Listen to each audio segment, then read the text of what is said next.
Good evening, and welcome back to Sleepy Historian.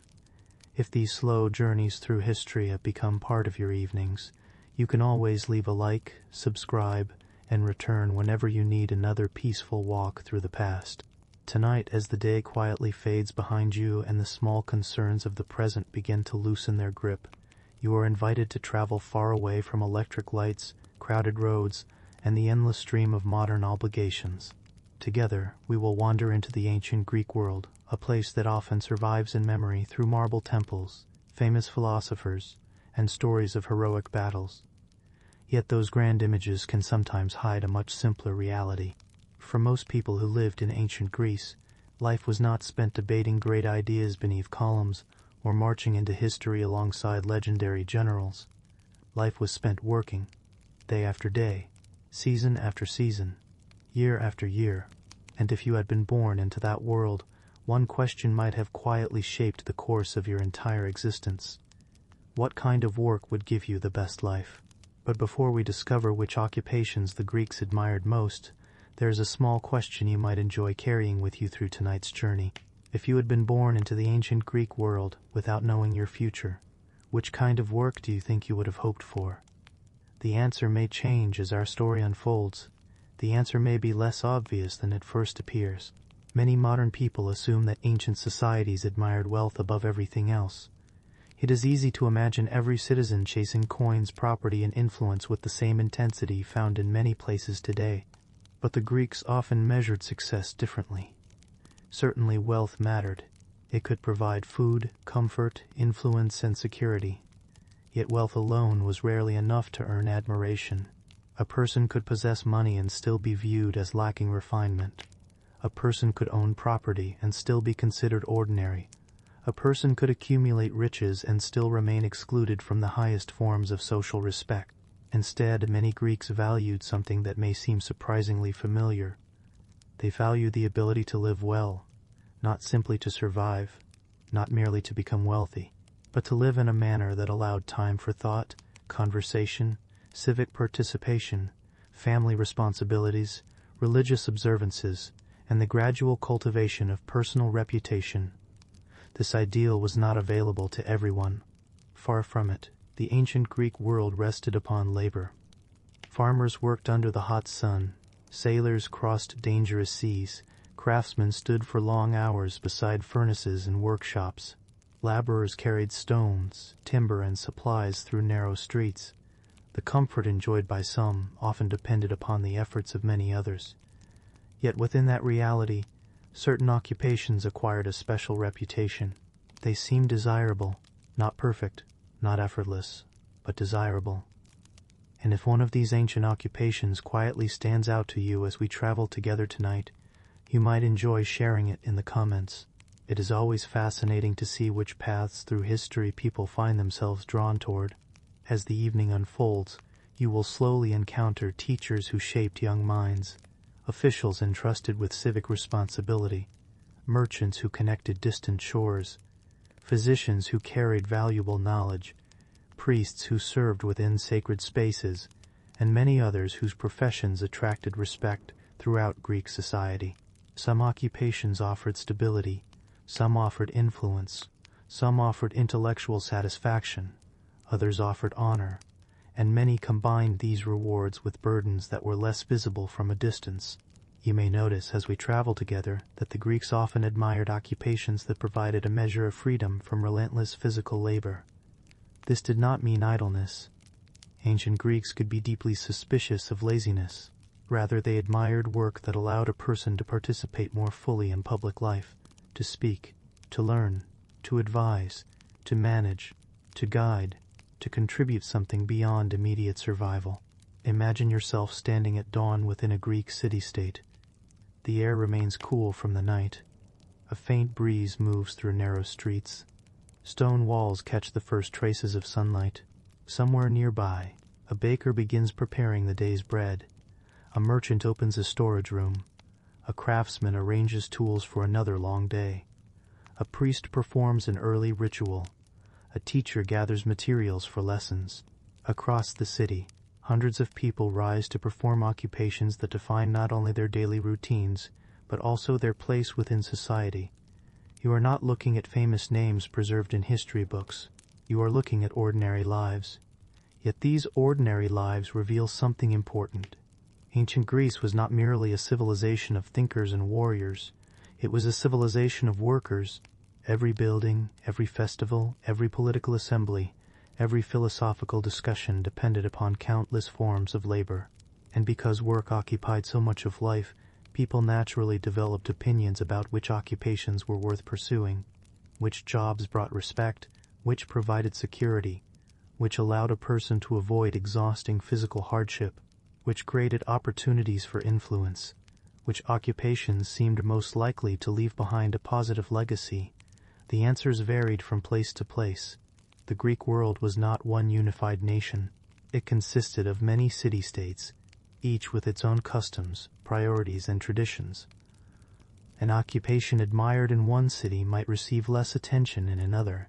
A wealthy trading port could value merchants more highly than an inland agricultural community.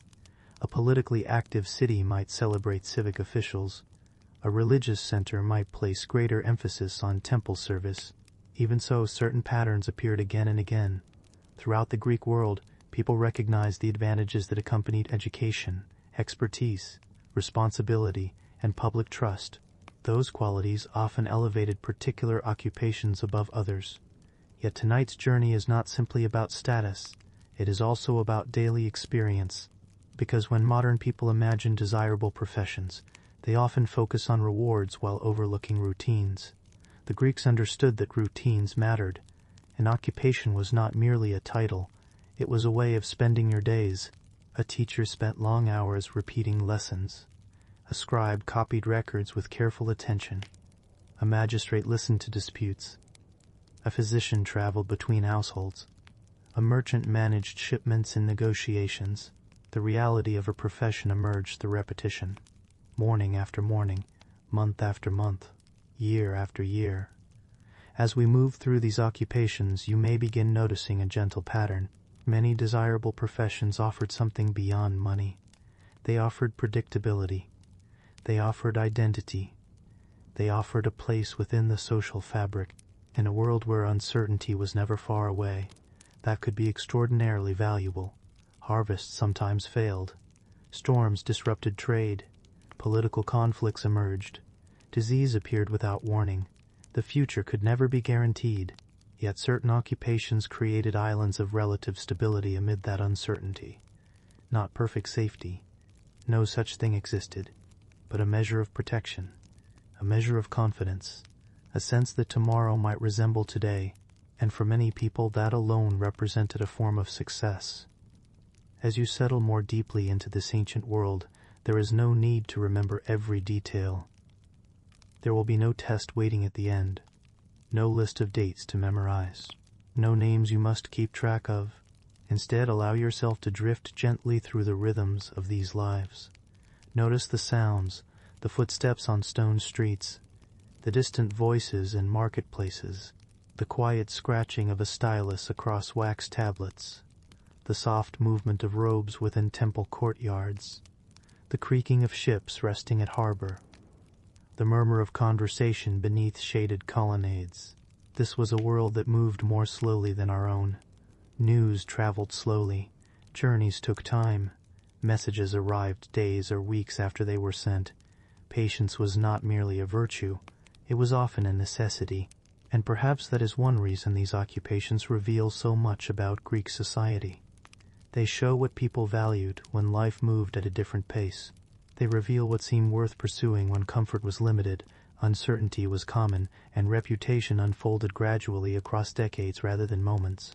Tonight you will meet individuals whose work granted them respect, influence, security, or honor. You will discover the hidden routines beneath admired professions, and you may find that some of the occupations most desired by the Greeks were not necessarily the most glamorous.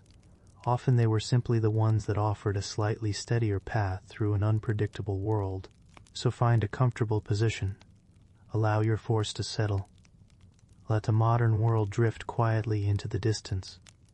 The streets of ancient Greece are beginning to awaken, And our first stop is among those whose occupation centered not on wealth or military power, but on something many Greeks considered equally valuable: the careful passing of knowledge from one generation to the next. If you were searching for one of the most respected occupations in much of the Greek world, you might be surprised to discover that it was not always held by the wealthiest individual in town. Sometimes respect followed knowledge. Sometimes it followed the patient transfer of knowledge, and sometimes it followed the person who spent each day helping young minds prepare for adulthood. Tonight, you find yourself in the role of a teacher. The sun has not fully risen yet. The city remains quiet. A few early workers move through the streets carrying baskets, tools, or bundles of goods. The sounds are soft and scattered. Sandaled feet scrape lightly against stone. Somewhere in the distance, a donkey announces its presence with a brief and rather unmusical complaint. You rise early because teaching begins before the heat of the day becomes too intense. Your home is modest. It is comfortable enough by the standards of the time, though nobody would mistake it for the residence of a wealthy aristocrat. The walls are simple, the furnishings are limited. A wooden stool, a storage chest, a few carefully maintained possessions. Teaching can bring respect. It does not always bring riches. Still, there are advantages to your occupation. Unlike many laborers, you do not spend your days lifting heavy stones. Unlike farmers, you do not depend entirely upon uncertain harvests. Unlike sailors, you are not regularly exposed to storms and dangerous voyages. Your work is different. Your primary tool is knowledge, and knowledge weighs very little. As dawn brightens the streets, you gather the materials needed for the day's lessons: wax tablets, writing tools, notes prepared from memory, perhaps a few examples of poetry, perhaps passages that students must learn through repetition. The Greeks valued memory more than many people today might imagine. Books existed, certainly, but they were expensive and uncommon compared with the vast libraries of the modern world. A great deal of learning happened through listening, reciting, repeating, and remembering. As a teacher, you become part instructor and part living library. The walk to your place of instruction is calm. The city slowly awakens around you. Shopkeepers open shutters. Bakers begin serving early customers. Voices emerge from homes as families prepare for another day. The rhythm feels familiar because it repeats itself again and again. Tomorrow will resemble today. Next week will resemble this week. Next month will likely resemble the last. There is a quiet comfort in such predictability. For many Greeks, that predictability made teaching desirable. The work demanded effort, but it offered stability. Stability could be surprisingly precious in the ancient world. Soon your students begin arriving. Most come from families able to afford education. Not every child receives formal instruction. Many young people spend their days helping with agriculture, trade, workshops, or household responsibilities. The opportunity to study represents a privilege. The students vary considerably. Some arrive eager to learn. Others arrive eager to do almost anything except learn. In this respect, very little has changed across thousands of years. A teacher in ancient Greece could easily recognize the expressions found in modern classrooms. The curious student, the distracted student, the ambitious student, the sleepy student. Human nature remains remarkably consistent. The lesson begins. You speak slowly. The students listen. At least most of them do. A passage of poetry is recited, then recited again, then repeated once more. The process is not hurried. Learning unfolds gradually. Ancient education often relied upon repetition because repetition worked. The same lines are spoken until memory begins to hold them securely. The same ideas return from slightly different directions. The same lessons settle into the mind through familiarity. Hours pass this way. There is no rushing, no glowing screens, no endless stream of notifications demanding attention. Instead, there is concentration, sometimes imperfect concentration, but concentration nonetheless. Outside, the city continues its activities. Merchants negotiate, craftsmen work, farmers labor beyond the walls. Yet inside your teaching space, time moves according to a different rhythm. The pace is slower, more deliberate, almost meditative. This atmosphere contributes to the occupation's appeal. Teaching allows participation in something lasting. A farmer harvests grain, a merchant sells goods, a teacher shapes future citizens. The effects of that work may not become visible immediately. Sometimes years pass before the results emerge. Yet they do emerge. One student becomes a public official, another enters commerce, another manages family property, another participates in civic debates. Fragments of your instruction accompany them. In a sense, your work continues long after the lesson ends. The Greeks appreciated this idea. Knowledge possessed social value. An educated population could participate more effectively in public life. Decisions could be discussed. Arguments could be examined. Traditions could be preserved. Teachers help sustain these processes. Their influence often extended beyond the classroom. As the morning advances, attention begins to wander. Students shift positions. Some glance toward open doorways. Others stare at tablets while their thoughts travel elsewhere. You gently redirect them, again and again. The work requires patience. Perhaps more patience than outsiders realize. Many desirable occupations carried hidden demands. Teaching is no exception. Standing before students day after day can be exhausting in its own quiet way. You repeat explanations. You answer questions. You cancer questions. You correct mistakes. Then you repeat explanations once more. The routine returns endlessly. Yet there is satisfaction in mastery. Over time you learn how to guide attention, how to simplify difficult concepts, how to recognize confusion before a student speaks. These skills develop slowly, like the lessons themselves. By midday, the heat begins to gather. Sunlight reflects from pale stone walls. Shadows shorten. Activity throughout the city briefly slows. Ancient life often adjusted itself to environmental realities. Heat could not simply be ignored. Teaching schedules reflected this fact. The physical experience of the day mattered. You feel the warmth. Your students feel it as well. Concentration becomes more difficult, yet the lessons continue. A discussion of language, a review of rhetoric, exercises in reading, perhaps an examination of moral stories passed down through generations. Ancient education was rarely concerned solely with information. Character mattered too. Families hoped education would help shape judgment, self-discipline, and civic responsibility.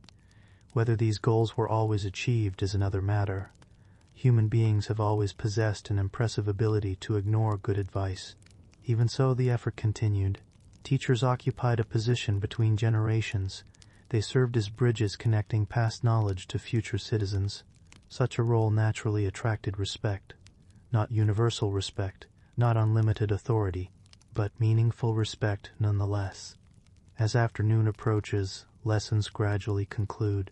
Students depart. The room grows quieter. A silence settles over the space that feels almost tangible after hours of conversation and instruction. You begin organizing materials. Wax tablets are stored, notes reviewed, plans considered for tomorrow. There is always another lesson approaching, another group of students, another opportunity to repeat the cycle, and that cycle forms the true reality of the occupation. Not moments of brilliance, not dramatic revelations, but steady repetition, day after day, season after season, year after year. Many occupations admired by the Greeks shared this characteristic. They rewarded consistency, they favored endurance, they offered gradual progress rather than sudden transformation. Teaching fit comfortably within that pattern. As evening nears, you walk home through cooling streets. The city changes character once more. Workers return from their daily tasks. Market activity fades. Household fires begin to glow. The scent of evening meals drifts through the air. You have not become wealthy today. You have not conquered foreign lands. You have not accumulated great treasures. Yet you have participated in something valued. You have preserved knowledge. You have transmitted learning. You have contributed to the long chain connecting one generation to the next. In the eyes of many Greeks, that made teaching a desirable occupation indeed. not because it offered luxury, but because it offered purpose, stability, respect, and a place within the continuing life of the community. And as darkness settles across the city, those rewards feel quietly sufficient. If the teacher occupied a respected place because of the knowledge he passed along, the scribe occupied a respected place because of the knowledge he preserved. In a world where information could not be stored with the press of a button, where documents did not instantly appear across great distances, and where memory alone could not always be trusted, the ability to read, write, organize, and maintain records possessed enormous value. Tonight you find yourself among those trusted with that responsibility. The day begins quietly. Before the markets fill with noise and before public discussions gather momentum, you sit in a small room illuminated by the soft light of early morning. The air is cool. A faint scent of oil from a nearby lamp lingers in the stillness. Outside, the city awakens gradually. Inside, your occupation depends upon patience. You are not preparing to travel. You are not preparing to command soldiers. You are not preparing to address a crowd. You are preparing to write. At first glance, the work may appear simple. After all, what could be difficult about placing words onto a surface? Yet in ancient Greece, literacy represented a skill that many people never fully acquired. Most citizens could navigate daily life without extensive reading or writing. Merchants often relied upon practical calculations. Farmers relied upon seasonal knowledge. Craftsmen relied upon experience gained through years of labor. But official records required something more. Property agreements, trade contracts, tax records, public decrees, religious inventories, legal decisions, lists of supplies, correspondence between important individuals. The written word created permanence, and permanence created trust. That trust made your occupation desirable. You begin the morning by reviewing documents completed the previous day. Each line must be checked carefully. Mistakes have consequences. A single omitted word can create confusion. A misplaced figure can alter the meaning of an agreement. A poorly copied document can lead to disputes months later.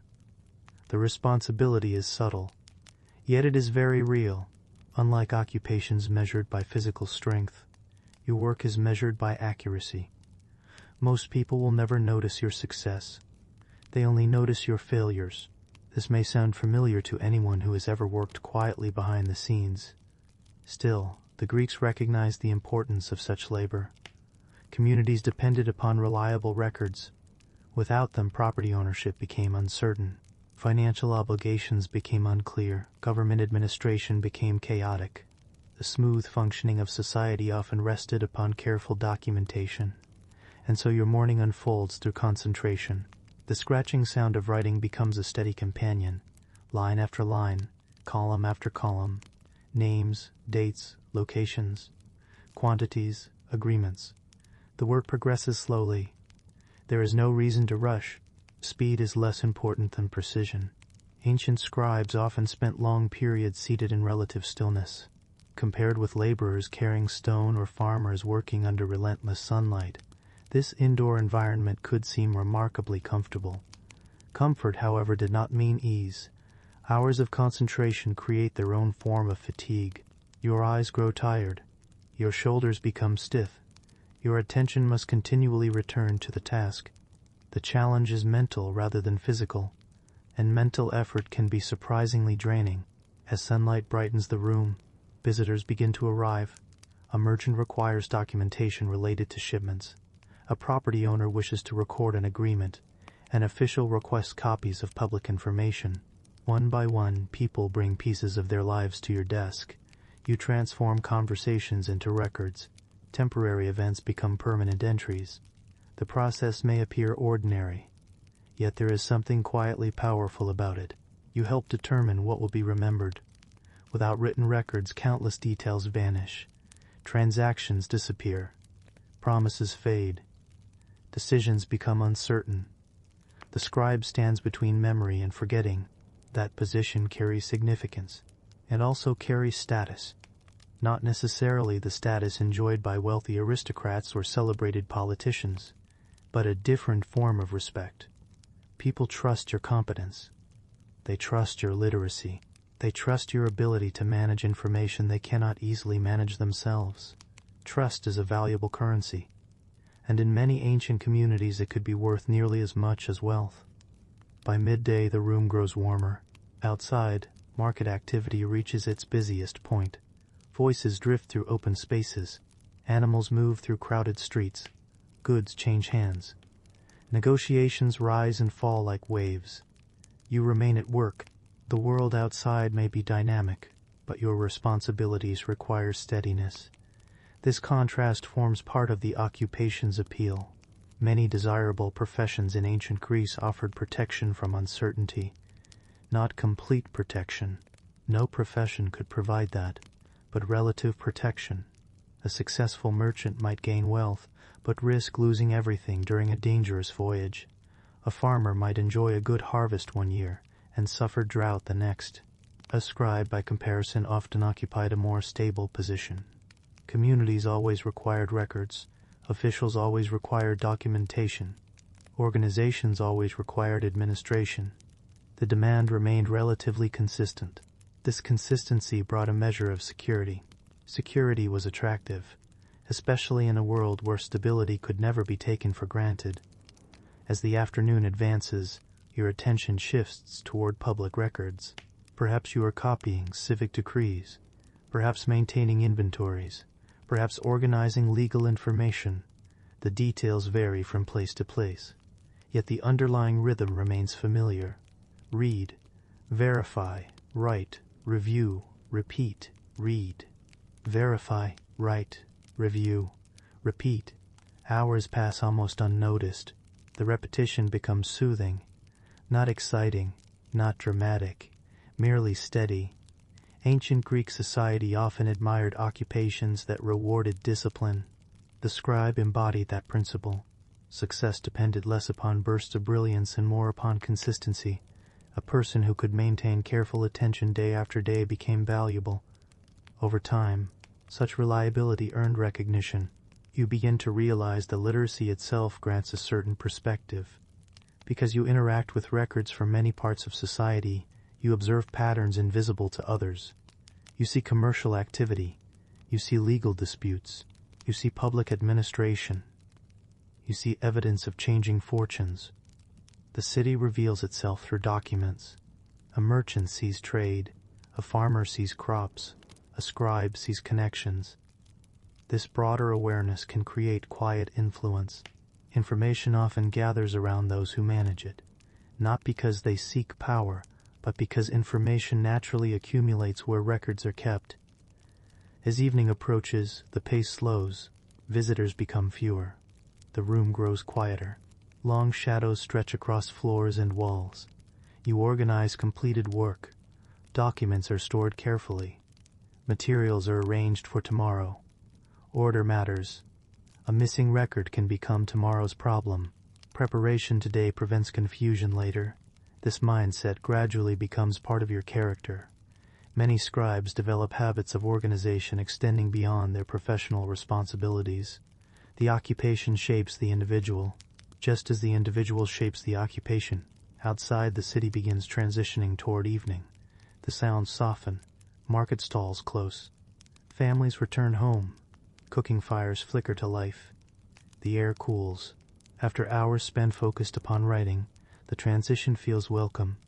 You step into streets now painted with golden light. The workday is ending.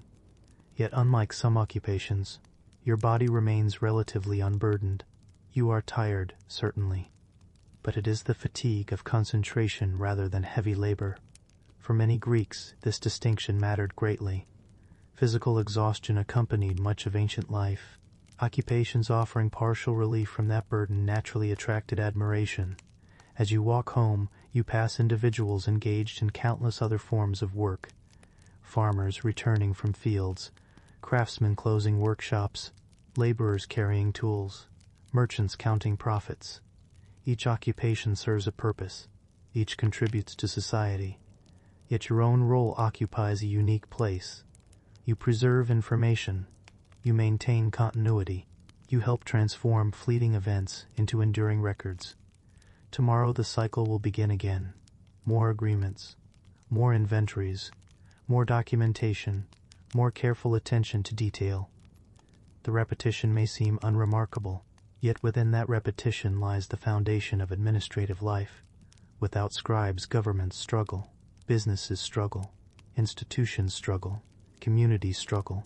The Greeks understood this, which is why literacy, organization, and record-keeping earned respect far beyond the walls of the writing room itself. It was not glamorous work. It rarely inspired songs or heroic stories, but it offered stability, trust, intellectual engagement, and a measure of social standing. And in the uncertain world of ancient Greece, those qualities made the occupation highly desirable indeed. Of all the occupations admired in the Greek world, few have captured the imagination of later generations quite as strongly as the philosopher. Even today, thousands of years later, the image remains familiar. A thoughtful figure walking slowly through a sunlit courtyard, a teacher surrounded by attentive students, a curious mind asking questions about life, justice, knowledge, happiness, and the nature of the world itself. It sounds peaceful, perhaps even enviable, and in many ways it was. Yet the reality was more complicated than the image. Tonight you find yourself stepping into the life of a philosopher. The day begins before any formal discussion has taken place. You wake not to prepare shipments, inspect crops, or review legal records. Instead, your first task is often far less tangible. You begin by thinking. This may sound simple. Modern people think constantly.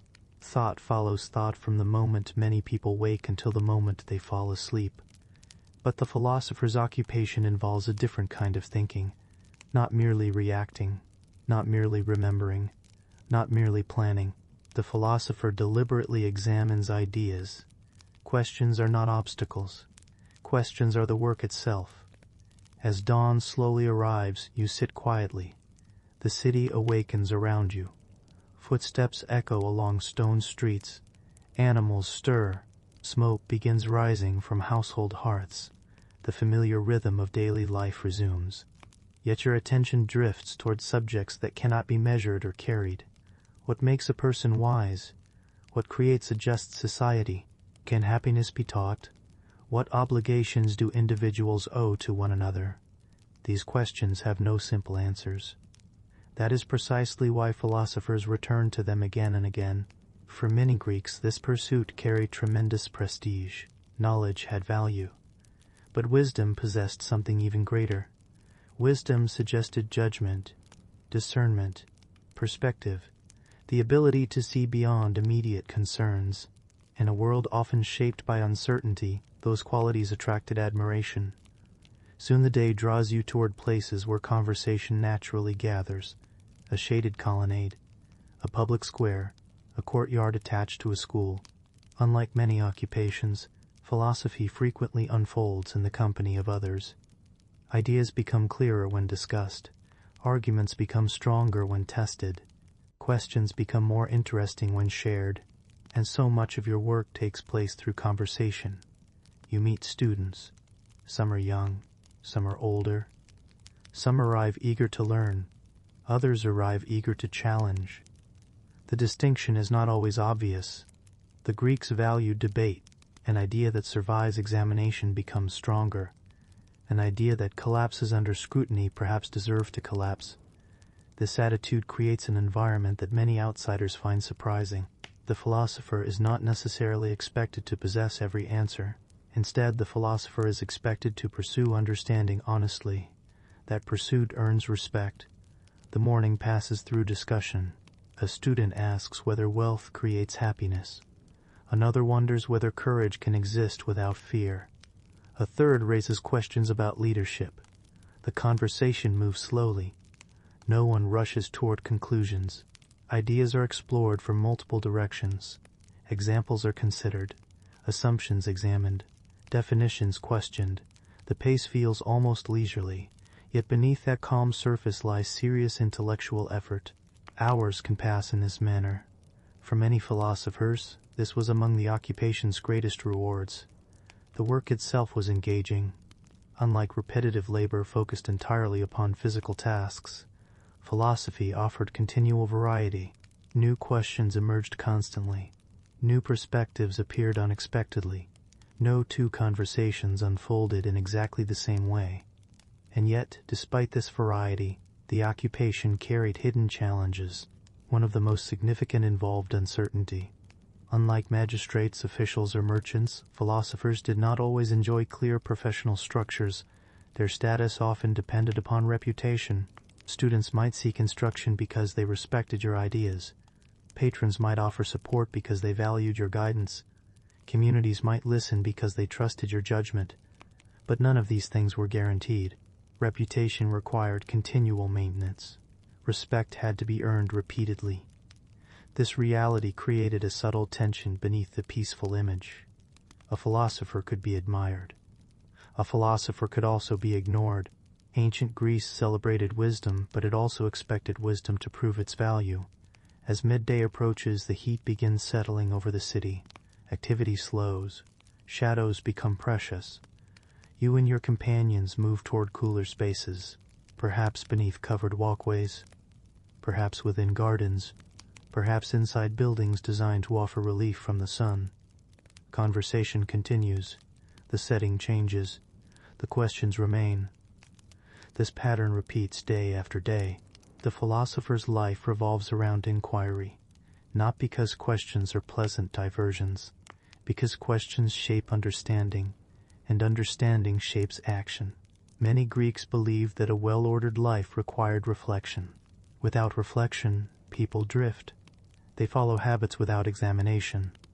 They pursue goals without considering whether those goals deserve pursuit.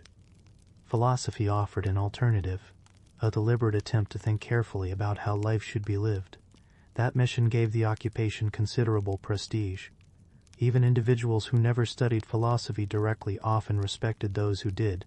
The philosopher represented a commitment to learning that extended beyond practical necessities. By afternoon, some students depart, others remain. The atmosphere becomes quieter. Conversations shrink from large discussions to smaller exchanges. A single question might occupy an hour, not because the answer is complicated, though it often is, but because understanding develops gradually. The Greeks admired patience in intellectual matters. Quick certainty could be dangerous. Careful examination offered greater reliability. As you listen, respond, and guide discussion, another aspect of the occupation becomes clear. Philosophy involves teaching, not always formally, not always within structured lessons, but teaching nonetheless. Students look toward you for guidance. They seek frameworks for understanding. They ask how to approach difficult questions. This responsibility creates influence, not political influence, not military influence, something quieter, the influence of ideas. Ideas can travel far beyond the moment they are spoken. A student may remember a conversation decades later. A question raised today may shape decisions years from now. The philosopher rarely sees the full extent of that impact, yet it exists. And many Greeks recognized its importance. As evening approaches, discussions gradually end. The city begins changing character once again. Workers return home. Markets quiet. The sounds of daily commerce fade. The philosopher's work, however, often lingers. Questions remain unresolved. Arguments continue turning over in the mind. Ideas encountered during the day invite further reflection. This is one reason many people found the occupation appealing. The work did not end at a specific doorway. It accompanied you. A conversation begun in the morning might still occupy your thoughts after sunset. A student's question might inspire new insights. An unexpected challenge might reshape an old belief. Intellectual life creates its own rhythms, its own routines, its own forms of satisfaction. Yet there is another reality worth acknowledging. Philosophers were not always comfortable. Some lived modestly. Some deliberately embraced simplicity. Others struggled financially. Admiration did not automatically translate into material security. The occupation offered prestige, but prestige came packaged with uncertainty. Many desirable Greek occupations involved trade-offs. The philosopher's trade-off was clear. Greater intellectual freedom often meant less predictability. Many accepted that exchange willingly. To them, the opportunity to pursue understanding outweighed the absence of luxury. As darkness gradually settles across the city, you walk beneath a sky increasingly filled with stars. The air cools, the streets grow quieter. Household fires flicker behind walls and doorways. Somewhere nearby, conversations continue over evening meals. Elsewhere, families prepare for sleep. And you carry with you the same thing that accompanied you at dawn. Questions. Not burdensome questions. Not urgent questions. Simply enduring questions. Questions about life. Questions about society. Questions about what it means to live well. The Greeks considered such pursuits worthy of admiration, not because philosophers possessed special powers, not because they lived easy lives, but because they dedicated themselves to understanding. In a world often consumed by immediate necessities, they made space for reflection. They asked whether customs were wise, whether values were sound, whether people might live more thoughtfully. For many Greeks, that commitment alone made philosophy one of the most desirable occupations imaginable, not because it guaranteed comfort, but because it offered something many people quietly sought: the chance to spend a lifetime exploring ideas that never fully run out.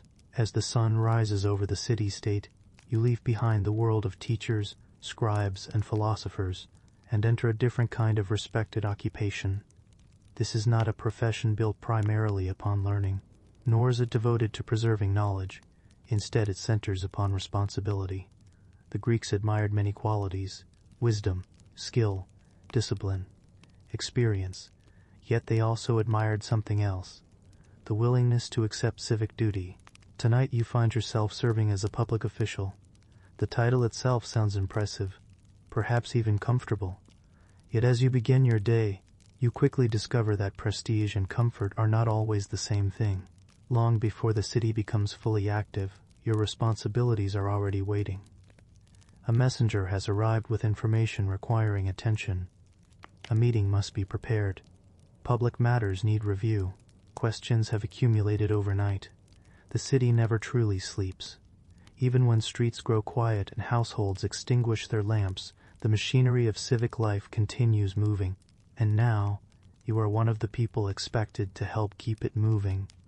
You step outside into the cool morning air. The city feels familiar. Stone buildings stand in soft dawn light. Market stalls remain mostly closed. A few workers begin their daily routines.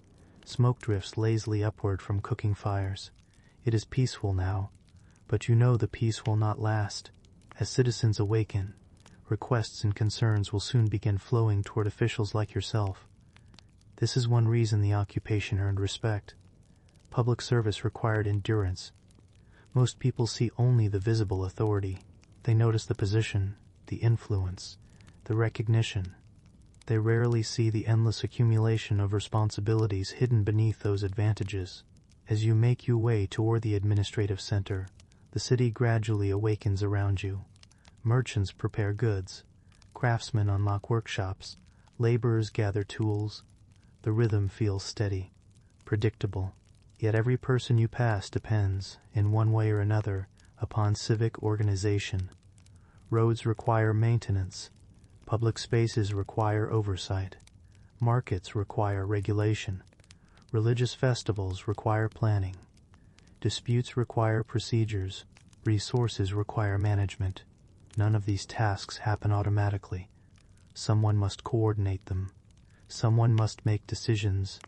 Someone must accept responsibility when things go wrong. Today, that someone is partly you. By the time you arrive at your place of work, others have already gathered. Officials rarely operate alone.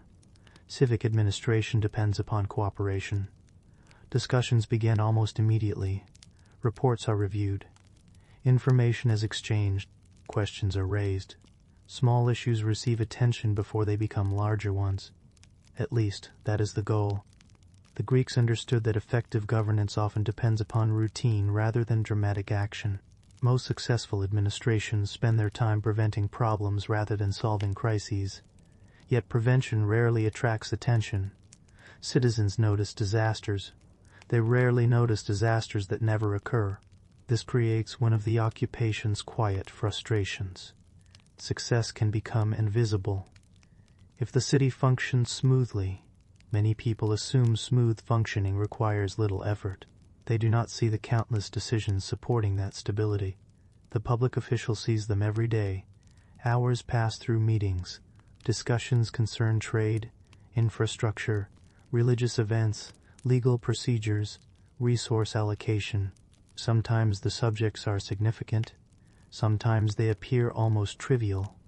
Yet small matters often become important over time. A neglected repair today may become a costly problem tomorrow. An overlooked disagreement may develop into a larger conflict. Experience teaches caution. It teaches attentiveness. It teaches patience. These qualities gradually shape your character. Many occupations influence the people who perform them. Public administration is no exception. The work encourages long-term thinking.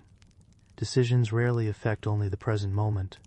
They influence future weeks, future months, sometimes future years. As the morning advances, citizens begin arriving with requests. Some seek clarification. Some seek assistance. Some seek approval. Others simply seek someone willing to listen. This aspect of the occupation receives little attention from outsiders. Public officials spend remarkable amounts of time listening to concerns, listening to complaints, listening to suggestions, listening to disagreements, listening to people who believe their issue deserves immediate attention. Sometimes they are correct, sometimes they are not. Either way, listening remains part of the job. The Greeks often viewed this ability as a virtue. Civic leadership required more than authority. It required judgment, and judgment develops through careful observation. By midday, the city grows warmer. Sunlight reflects brightly from stone surfaces. Activity continues despite the heat. So does your work. A public official cannot simply pause administration because conditions become uncomfortable. Responsibilities continue arriving. Documents require review. Decisions require attention. Meetings continue. There is a rhythm to this existence. Not exciting, not dramatic, but steady. Many desirable occupations shared this quality. They offered a sense of continuity, a feeling that one's efforts contributed to something larger. Public service provided exactly that. Every completed task supported the functioning of the community. Every decision influenced daily life for countless individuals. The impact was often indirect, yet it was real. As afternoon settles over the city, discussions become more detailed. Questions that appeared simple reveal unexpected complexity. A market regulation affects merchants differently than laborers. A public project requires balancing costs and benefits. A festival demands coordination across multiple groups. Nothing exists in isolation. Everything connects. The official gradually learns to think in systems. One decision influences another. One action creates consequences elsewhere. This perspective can be intellectually satisfying. It can also be exhausting. Responsibility rarely ends when the workday ends. Concerns follow you. Problems linger in the mind. Possible solutions continue forming long after discussions conclude. This is one of the hidden costs of the occupation. Respect comes with obligation. Influence comes with pressure. Prestige comes with accountability. The Greeks recognized this balance. That recognition contributed to the respect attached to civic office. Citizens understood that officials accepted burdens many others avoided. As evening approaches, activity finally begins to slow. Reports are organized. Conversations conclude. Plans are prepared for tomorrow. Yet tomorrow's responsibilities are already gathering. Administration never truly reaches completion. There is always another issue, another request, another decision waiting somewhere beyond the horizon. You leave the administrative center and walk through streets transformed by evening light. The city feels calmer now. Market activity fades. Families return home. Lamps begin appearing in windows. The sounds of daily labor gradually soften. You move among ordinary citizens whose lives have been shaped, however subtly, by countless administrative decisions. Most will never know your name. Most will never think about the work completed today, yet their routines depend upon it. Their markets, their roads, their festivals, their civic institutions, all rest upon a foundation maintained through continuous effort. There is satisfaction in that realization. Not pride exactly, something quieter, a sense of participation, a sense of contribution, a sense that your labor matters. The Greeks admired occupations capable of producing such feelings. Public officials occupied a respected position because they helped sustain the structures holding society together. The work demanded patience, endurance, attention, responsibility, and although it rarely offered the freedom of philosophy or the simplicity of teaching, it provided something equally valuable, the opportunity to shape the life of the community itself. For many Greeks, that was among the highest forms of achievement a person could attain. Among the occupations admired in ancient Greece, few combined authority, visibility, and responsibility quite like that of the magistrate. Unlike the teacher, whose influence unfolded quietly over years, or the scribe, whose work often remained hidden behind records and documents, the magistrate occupied a role that stood directly before the community. People saw your decisions. They felt the effects of your judgments. They observed how you conducted yourself. And because they observed so closely, the occupation carried both prestige and pressure.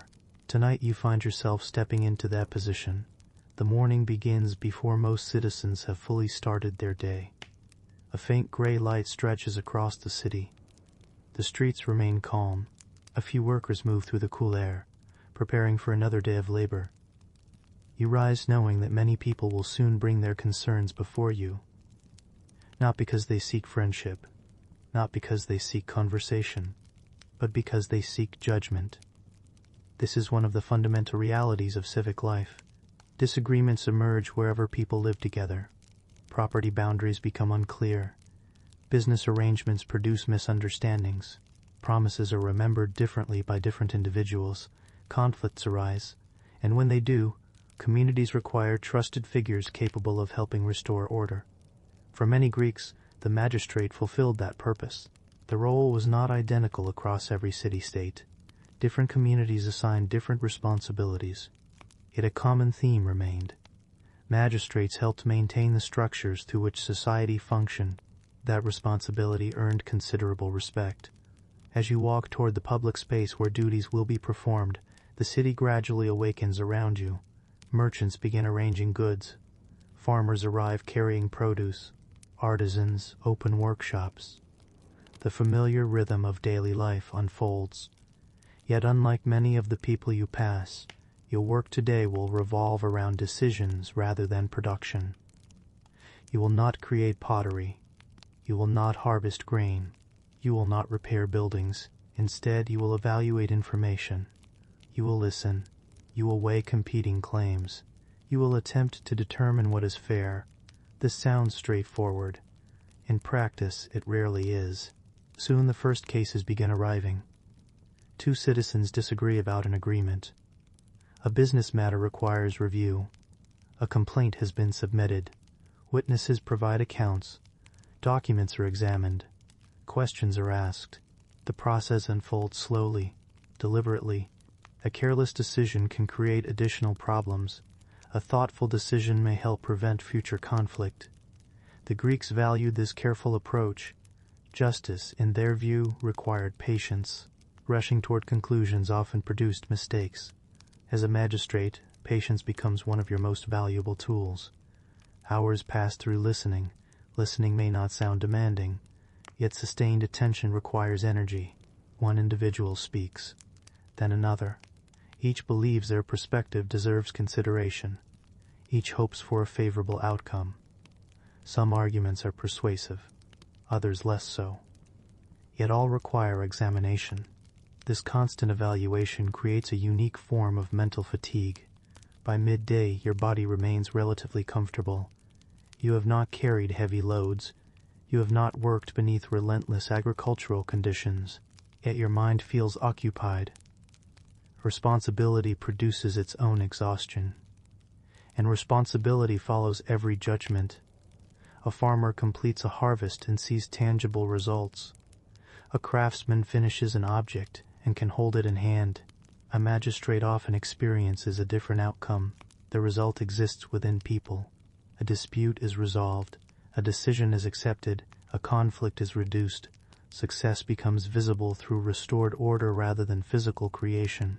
This distinction contributed to the occupation's prestige. The Greeks understood that societies depend upon more than material production. They depend upon trust. Trust allows agreements to function. Trust allows commerce to flourish. Trust allows citizens to cooperate. The magistrate helps maintain that trust.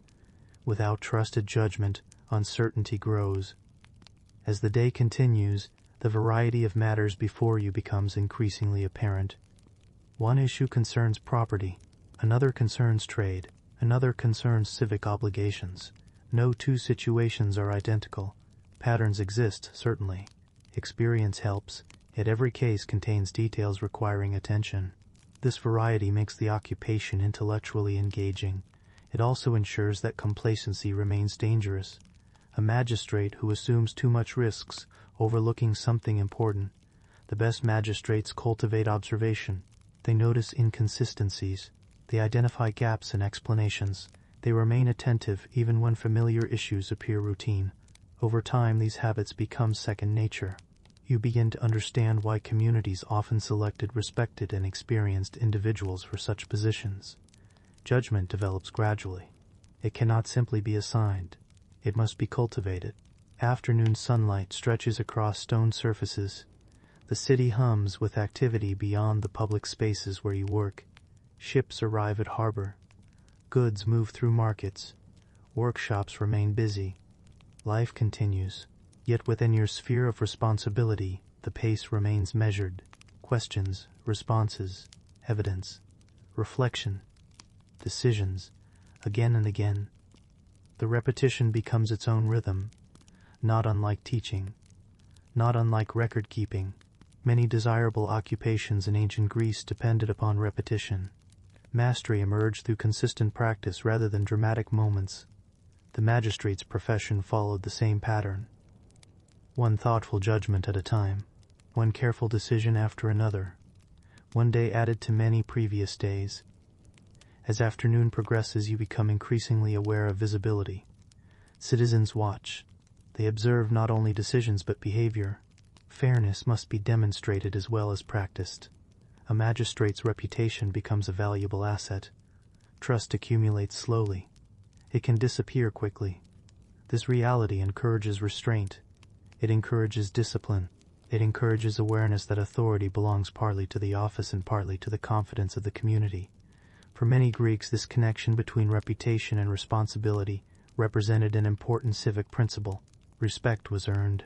It was maintained through conduct. By late afternoon, the flow of cases begins slowing. Conversations become fewer. Documents are organized. Notes are reviewed. Decisions are recorded. The public spaces gradually grow quieter. Yet your thoughts remain occupied. Some matters linger. Could a different conclusion have been reached? Was every relevant detail considered? Such questions accompany many magistrates home. The occupation does not always remain within official hours. Responsibility often continues beyond them. This ongoing mental engagement forms part of the hidden burden behind the respected position. From a distance, authority appears attractive. Up close, it demands constant attention. As evening approaches, you leave your duties behind and walk through cooling streets. The city feels transformed. Shadows lengthen. Household fires glow softly behind doorways. Voices become gentler. Activity slows. The contrast between civic responsibility and domestic calm becomes increasingly noticeable. You pass citizens who spent the day farming, trading, crafting, teaching, and working in countless other ways. Each contributed something necessary, yet your contribution belonged to a different category. You helped maintain fairness. You helped preserve order. You helped ensure that disagreements did not overwhelm cooperation. Such work rarely inspires celebration, yet communities depend upon it. The Greeks recognized this dependence, which is why magistrates often enjoyed considerable esteem. The occupation offered visibility, influence, public respect. It also demanded patience, integrity, and endurance. Not every individual desired such responsibilities. Some preferred quieter professions. Others preferred commercial pursuits. Yet for those capable of exercising sound judgment, the role represented one of the most desirable positions within civic life, because at its heart, the magistrate's occupation offered something many Greeks valued deeply: the opportunity to serve the community while earning lasting respect in return. Among the many occupations respected throughout the Greek world, few offered a broader view of life than that of the diplomat. While farmers often spent their lives working the same land and artisans built reputations within the same workshops for decades, diplomats moved between cities, crossed coastlines, and carried messages from one community to another. They were travelers, negotiators, observers, messengers entrusted with matters important enough to affect entire city-states. For many Greeks, this made the occupation highly desirable, not because it was easy, but because it offered something relatively rare: the chance to see beyond the boundaries of one's own city. Tonight you find yourself serving as an envoy. The journey begins before sunrise. A faint silver light rests along the horizon. The harbor remains quiet. Most citizens are still asleep. Only a few workers move through the cool air, preparing ships and organizing supplies. You arrive carrying documents, instructions, and responsibilities. The journey ahead may not be especially dangerous. Then again, it might be. In the ancient world, certainty is difficult to find. That uncertainty accompanies nearly every voyage. Unlike many civic occupations that remain rooted in one location, diplomacy often requires movement. Messages cannot simply be transmitted across great distances in moments. Negotiations cannot occur through letters alone. Representatives must travel, and so you travel. As preparations continue, the harbor slowly awakens. Sailors inspect ropes. Merchants examine cargo. Dock workers move supplies. The sounds are familiar. Wood creaks gently. Water laps against hulls. Voices drift through the morning air. Soon your vessel begins its journey. The shoreline gradually recedes. The city becomes smaller. Temples and buildings fade into the distance. Ahead lies open water. For many Greeks, travel carried a certain fascination. Most people rarely ventured far from home. Entire lives could unfold within a relatively small region. An envoy experienced something different: new cities, new customs, new conversations, new perspectives. These opportunities contributed greatly to the occupation's prestige. A diplomat often possessed knowledge unavailable to others. Information gathered through travel naturally attracted attention. As the voyage continues, time begins moving according to the rhythms of the sea. Hours pass quietly. Waves rise and fall. Wind fills sails. The horizon remains remarkably unchanged. There is no urgency. Ancient travel rarely rewarded impatience. Destinations arrived when they arrived. The traveler learned acceptance. This slow pace creates long periods for observation. You watch the coastline. You watch the crew. You watch weather patterns shifting across the sky. Travel encourages reflection. Many diplomats became skilled observers because observation formed an essential part of their responsibilities. Upon reaching another city-state, every detail matters: local customs, political attitudes, economic conditions, public sentiment.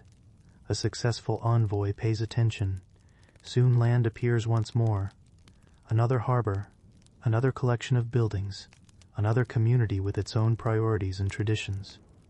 Although all belong broadly to the Greek world, differences remain noticeable. Architecture varies slightly. Dialects sound different. Customs possess local characteristics. The diplomat learns to navigate these differences carefully. Respect matters. A representative who ignores local expectations risks creating unnecessary tension. As you disembark, hospitality becomes an important part of the experience. Greek society placed considerable value upon the proper treatment of guests. Relationships between communities often depended upon these customs. Hosts provide accommodations. Conversations begin. Formal introductions occur. The work of diplomacy gradually unfolds. Contrary to popular imagination, diplomacy rarely consists of dramatic speeches. More often it consists of patient discussion, questions, clarifications, careful wording, repeated meetings, slow progress. In this respect, diplomacy resembles many other respected occupations. Success emerges through persistence rather than spectacle. Hours pass in conversation. Representatives exchange information. Agreements are explored. Concerns are addressed. Sometimes discussions proceed smoothly. Sometimes they do not. Human beings have always possessed differing interests. Diplomacy exists because those differences require management. For many Greeks, the ability to negotiate effectively represented a valuable skill. It reduced conflict, encouraged cooperation, supported trade, strengthened alliances. Communities benefited when representatives handled these responsibilities competently. This benefit elevated the occupation's status. By midday, discussions pause briefly. Meals are shared. Informal conversations continue. Some of the most important observations occur outside official meetings.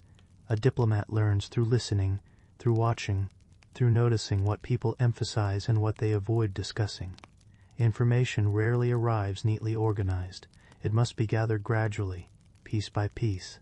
This process rewards patience. Patience was among the most valuable traits an envoy could possess. As afternoon progresses, negotiations resume. Proposals are examined, details refined, language adjusted. Minor changes sometimes require surprisingly long discussions. Outsiders may find this frustrating. Experienced diplomats understand its importance. Small details can influence large outcomes. Precision matters. A carefully chosen phrase may prevent future misunderstandings.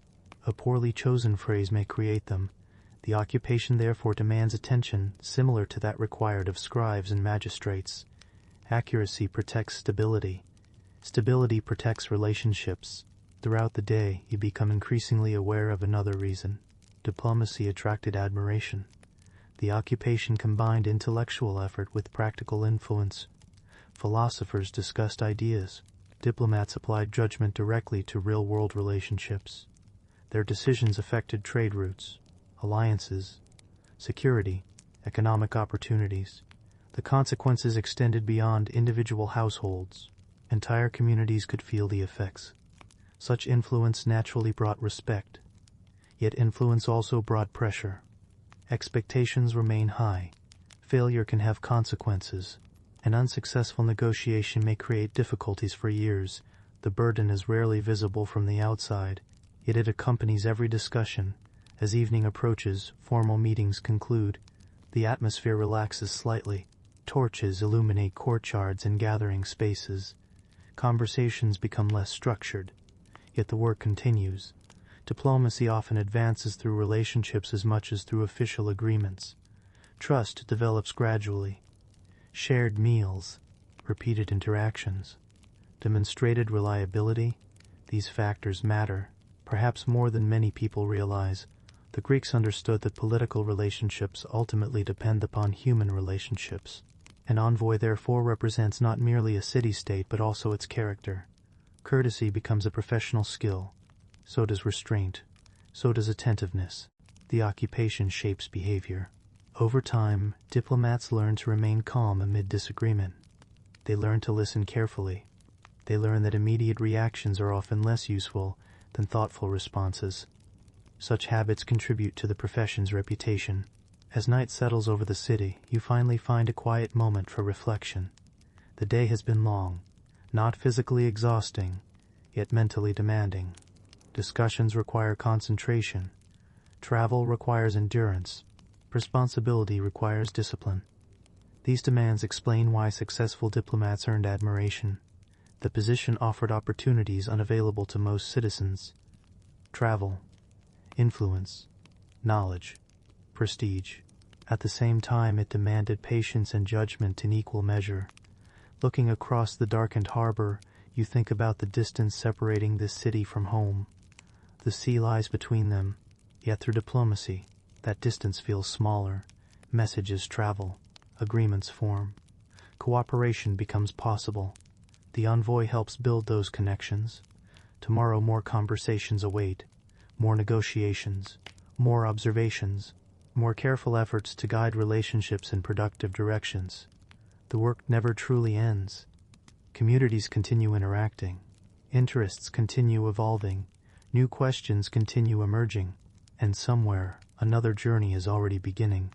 For many Greeks, that combination of responsibility, travel, influence, and intellectual engagement made diplomacy one of the most desirable occupations in the ancient world, not because it guaranteed comfort, but because it allowed a person to stand at the meeting point between different cities, different perspectives, and different futures. If the philosopher represented wisdom, the magistrate represented civic responsibility, and the diplomat represented cooperation between cities, then the merchant represented something equally important to the Greek world: opportunity. Not guaranteed opportunity, not effortless opportunity, but the possibility of improving one's circumstances through skill, judgment, and perseverance. Among the occupations admired throughout ancient Greece, the successful merchant occupied a fascinating position. Some people viewed merchants with admiration, others viewed them with caution. Yet few could deny their importance.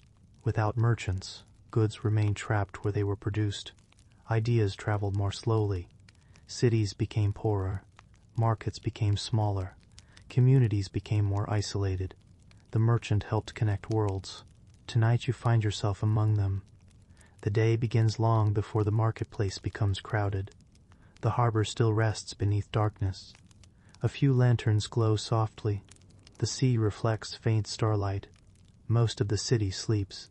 Yet merchants often rise early. Business rewards preparation. Preparation rewards discipline. You walk toward the waterfront through quiet streets. The air feels cool against your skin. A faint scent of salt drifts inland. Ahead, ships wait patiently beside stone docks. Some have recently arrived. Others are preparing to depart. Every vessel carries possibility. Every vessel carries risk. The Greeks understood both. A merchant's occupation could provide considerable wealth, but wealth rarely arrived without uncertainty. That uncertainty formed part of the profession's character. As dawn slowly approaches, activity increases. Dock workers move cargo. Sailors inspect equipment. Warehouse doors open. Inventory is reviewed. Agreements are discussed. Quantities are checked. Prices are negotiated. The harbor gradually transforms from a place of stillness into a place of movement. You move through this environment comfortably because it has become familiar. The sounds, the routines, the conversations, they repeat themselves day after day. Yet no two mornings are exactly alike. A merchant lives within a world of changing opportunities. One shipment arrives unexpectedly. Another is delayed. Demand increases in one city. Supply increases in another. Information becomes valuable. Observation becomes valuable. Observation becomes valuable. Experience becomes valuable. Successful merchants learn to notice patterns others overlook. This ability contributes greatly to their reputation. Many Greeks admired practical intelligence. The merchant often embodied that quality. You begin the day by reviewing goods stored within a warehouse: olive oil, pottery, wine, textiles, metal products, agricultural goods. The exact inventory changes according to region and circumstance, yet the process remains familiar. Examine, count, verify, plan. Every item represents labor performed by someone else. Farmers cultivated crops.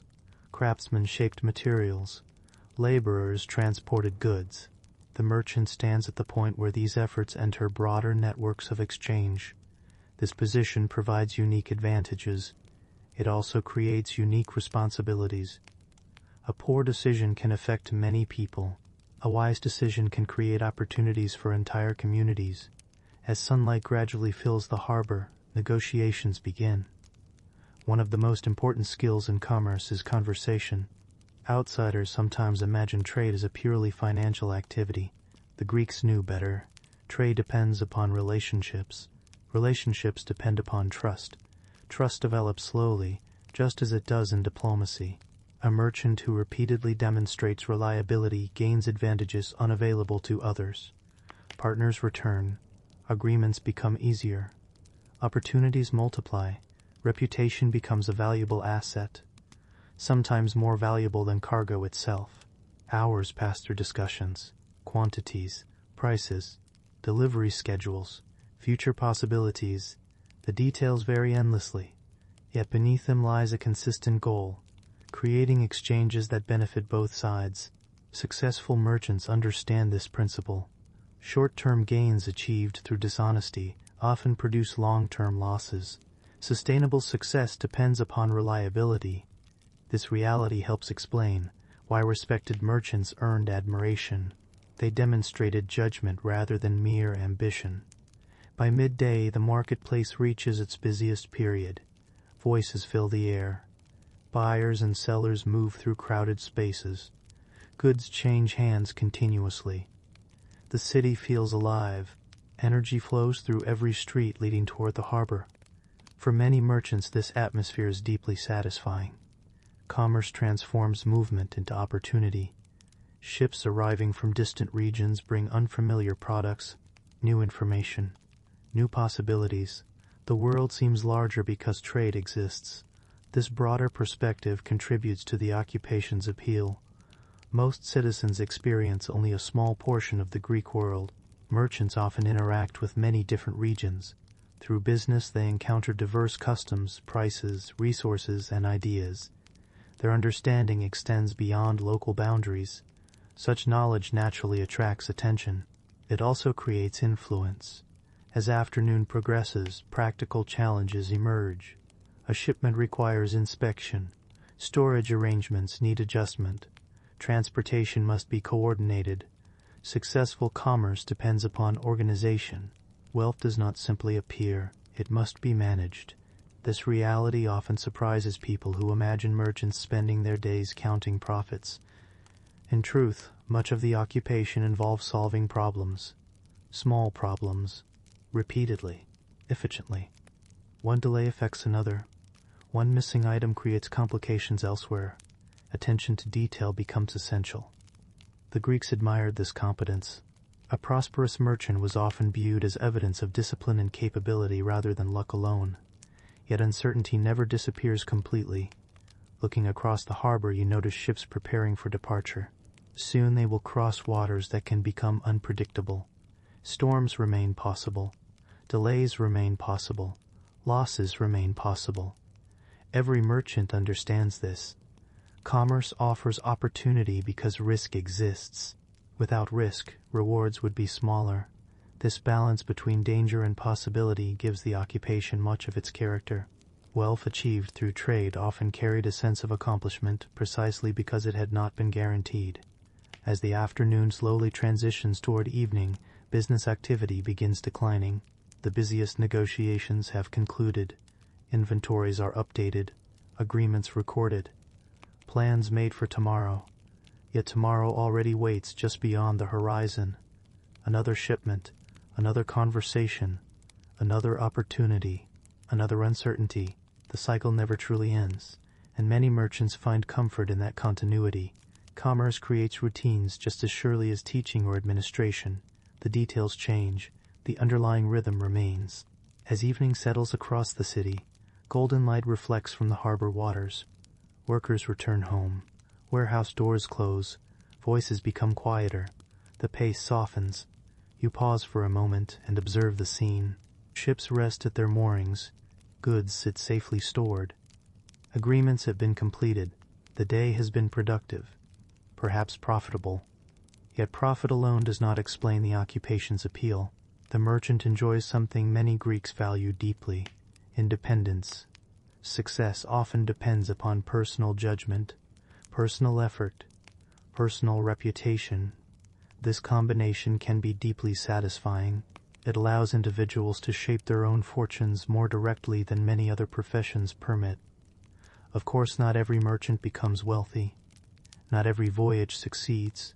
Not every decision proves wise. Yet the possibility remains. That possibility inspires ambition. It encourages perseverance. It rewards observation and experience. For these reasons, successful merchants occupied a respected place within much of the Greek world. They connected cities, supported economies, expanded opportunities, and occasionally achieved remarkable prosperity along the way.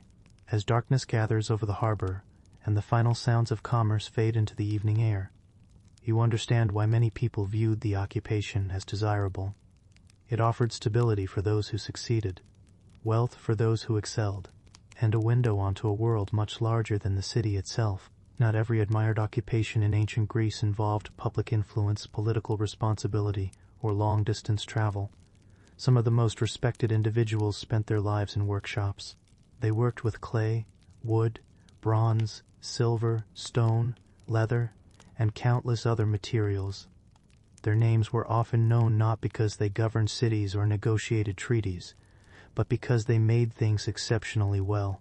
Tonight you find yourself among them. You are a skilled artisan. The day begins before sunrise. The streets remain quiet.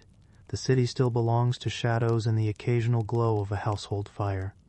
Most citizens are asleep, yet your occupation follows rhythms that have been repeated for years, perhaps decades. You wake at nearly the same time each morning. You prepare for work in nearly the same way. You follow familiar streets toward a familiar workshop. There is comfort in that repetition. The Greeks often admired mastery, and mastery grows from repetition, not dramatic repetition, not exciting repetition, simply the steady accumulation of effort over long periods of time. As you approach the workshop, the air carries traces of smoke from nearby hearths. The stone buildings around you slowly emerge from darkness. Somewhere in the distance, a rooster announces the approaching day. The city stretches and awakens. So do you. Soon you unlock the workshop. The space feels familiar. Every tool rests where it should. Every surface bears marks left by years of labor. Nothing appears luxurious. Nothing appears extravagant. Yet everything serves a purpose. A skilled artisan develops a close relationship with tools, not because the tools themselves are remarkable, but because they become extensions of practiced hands. The Greeks respected this kind of expertise. Many occupations required effort. Few required the same level of precision developed through years of craftsmanship. As dawn arrives, you begin preparing materials. Perhaps you are a potter arranging clay. Perhaps a bronze worker inspecting molds. Perhaps a sculptor examining stone. Perhaps a jeweler preparing delicate pieces of metal. The specific craft matters less than the process. The process always begins with preparation. Preparation creates consistency. Consistency creates quality. Quality creates reputation, and reputation determines much of an artisan's success. Throughout the Greek world, people valued objects made well. A strong vessel, a beautiful piece of pottery, a carefully crafted tool, a finely worked decorative item. Such objects improved daily life. They also reflected the skill of the person who created them. Unlike many occupations, craftsmanship leaves visible evidence behind. Your work can be held, examined, used, admired. Years after completion, an object may still speak quietly about the person who made it.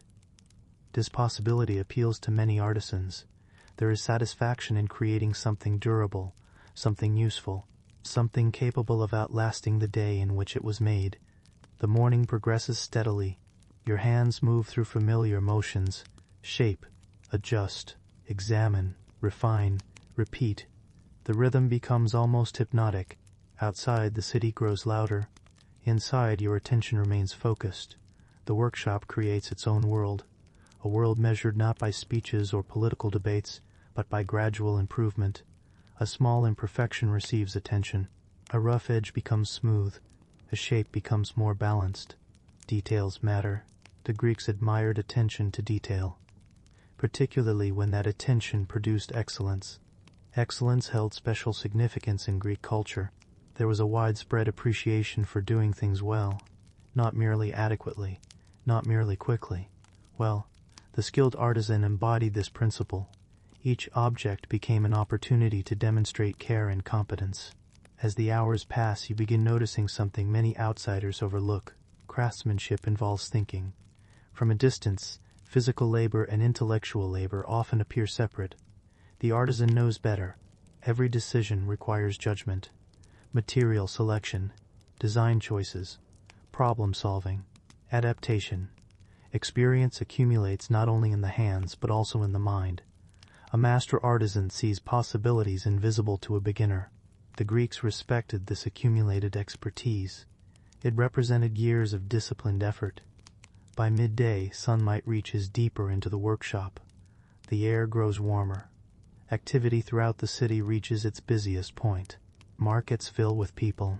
Merchants negotiate. Officials conduct business. Teachers continue lessons. Meanwhile, you remain focused on creation. The object before you demands attention. One step follows another. Progress appears gradual, yet gradual progress often produces remarkable results. Many desirable occupations in ancient Greece rewarded patience. Craftsmanship certainly did. No masterpiece appears instantly. Quality emerges through countless small decisions made correctly, again and again and again. This reality shapes the artisan's character. Patience becomes habitual.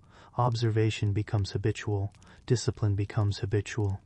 The occupation teaches these qualities because it requires them.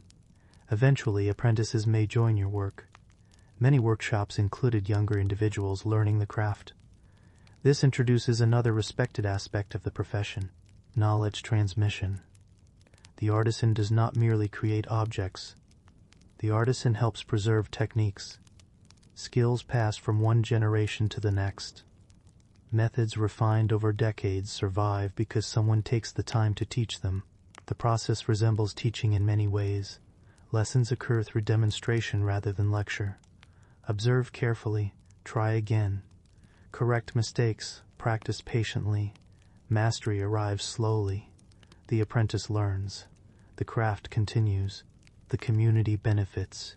Such continuity earned respect throughout the Greek world. As afternoon settles over the city, fatigue begins appearing. Not dramatic fatigue, a quieter kind. Your shoulders notice the hours. Your hands notice the repetition. Your concentration requires renewal, yet there is satisfaction in productive effort.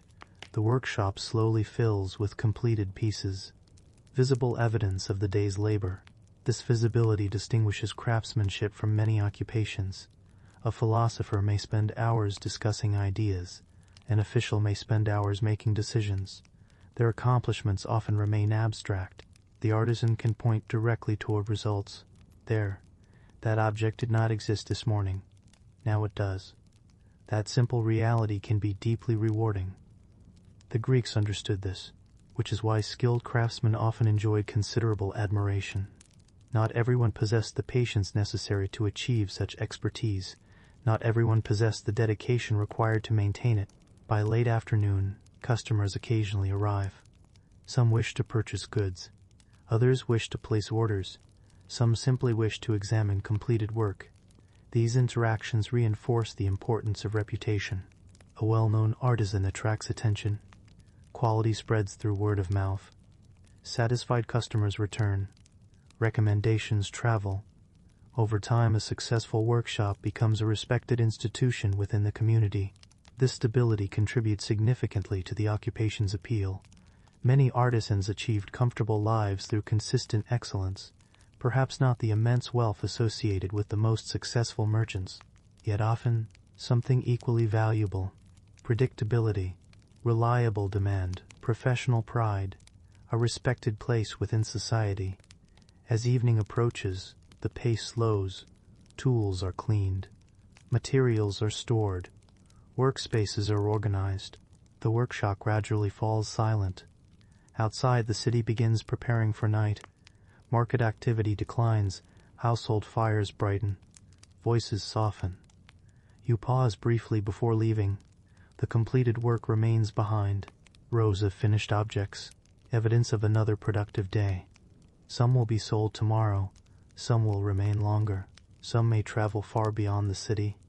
Yet regardless of where they eventually go, each carries traces of your effort, your judgment, your experience, your skill. This connection between labor and result helps explain why craftsmanship remains such a respected profession. The occupation offered more than income. It offered mastery, identity, purpose, the opportunity to improve steadily over time. For many Greeks, these rewards were highly desirable. A skilled artisan might never become famous, might never hold public office, might never command armies or negotiate treaties. Yet every day brought opportunities to practice excellence, and in a culture that admired excellence, that was no small thing. As darkness settles gently over the city and the workshop doors close behind you, the satisfaction of a well-used day lingers quietly. Not dramatic, not celebrated, simply earned. When most people imagine wealth in ancient Greece, they often picture merchants returning with profitable cargo, influential politicians speaking before assemblies, or aristocrats enjoying lives of leisure. Yet much of Greek wealth rested on something far older and far more dependable: land, fields, olive groves, vineyards, pastures.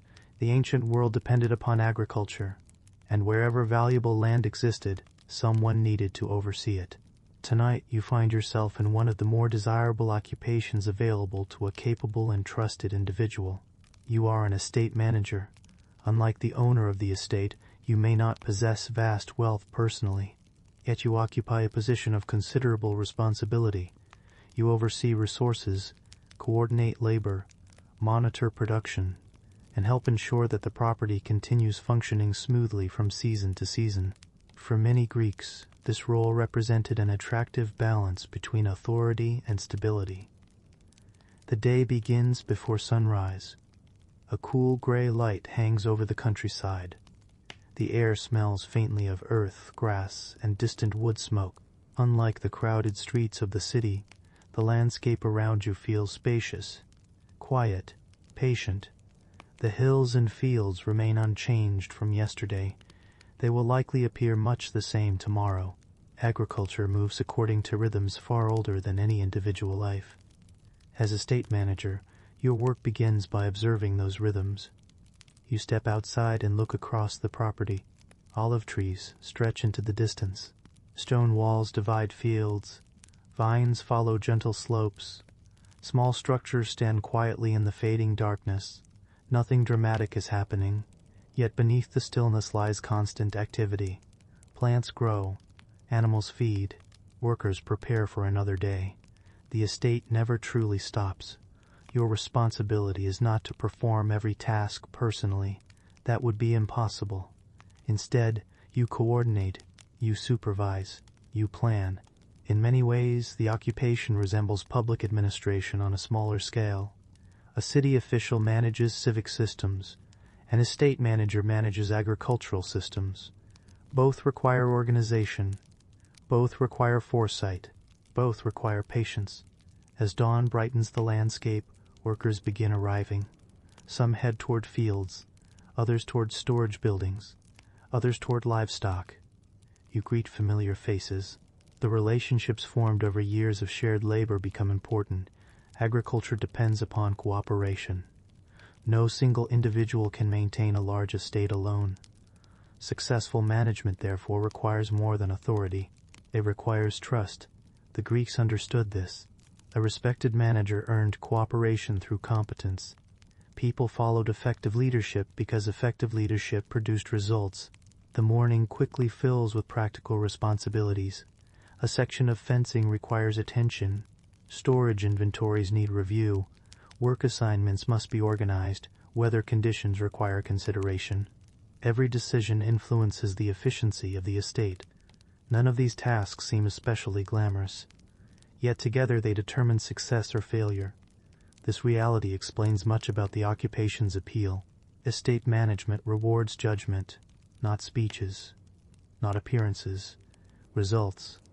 A productive estate reflects competent oversight. A poorly managed estate reveals the opposite. The connection between effort and outcome remains relatively clear. As sunlight spreads across the countryside, you move from one area to another. Perhaps you inspect olive groves. Perhaps you examine irrigation systems. Perhaps you review stored grain. The specific tasks vary according to season, yet observation remains constant. A good manager notices small changes, signs of disease, signs of damage, signs of opportunity. Agriculture rewards attentiveness. Problems identified early are often easier to solve. This principle becomes second nature after years of experience. The Greeks admired practical wisdom of this kind. Knowledge acquired through observation carried genuine value.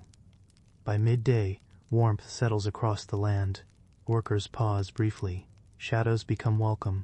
The pace slows slightly, not because work is finished, because the environment demands adjustment.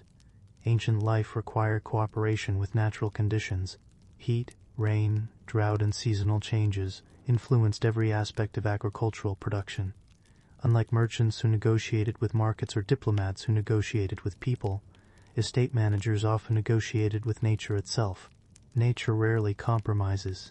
It simply continues according to its own rules. This reality encourages humility. No matter how skilled you become, complete control remains impossible. The best managers learn adaptation rather than domination. This understanding contributes to the steady character often associated with the occupation. Agriculture teaches patience. Olive trees cannot be hurried. Vines cannot be persuaded to mature faster. Harvests arrive according to seasons, not wishes. The manager learns to think in months and years rather than days. Many Greeks found this long-term perspective admirable. As the afternoon progresses, attention turns toward planning. Successful estates depend upon preparation. Future harvests, future repairs, future labor requirements, future storage needs. The manager must think beyond immediate concerns. This aspect of the profession resembles civic administration. Present decisions create future consequences. Experience helps reveal those connections. Over time, patterns become familiar. Certain challenges return each season. Certain opportunities appear predictably. The occupation rewards those who notice and remember. The estate itself becomes a kind of living record. Every field tells a story. Every tree reflects years of care. Every structure reveals the results of maintenance or neglect. You learn to read these signs. The landscape communicates through details. A healthy grove, a damaged wall, an overused pasture, a productive vineyard. Observation guides action. Action shapes outcomes. The cycle continues. As hours pass, you begin to appreciate another reason the occupation was considered desirable. Compared with many forms of physical labor, estate management often provides a degree of comfort. You spend much of the day moving through the property. Certainly, you remain active. Yet you are not digging every field or carrying every load. Your responsibilities focus on coordination and oversight. This distinction mattered greatly in the ancient world. Many occupations demanded relentless physical effort. Positions offering authority without extreme physical hardship naturally attracted admiration. That admiration did not mean the work was easy.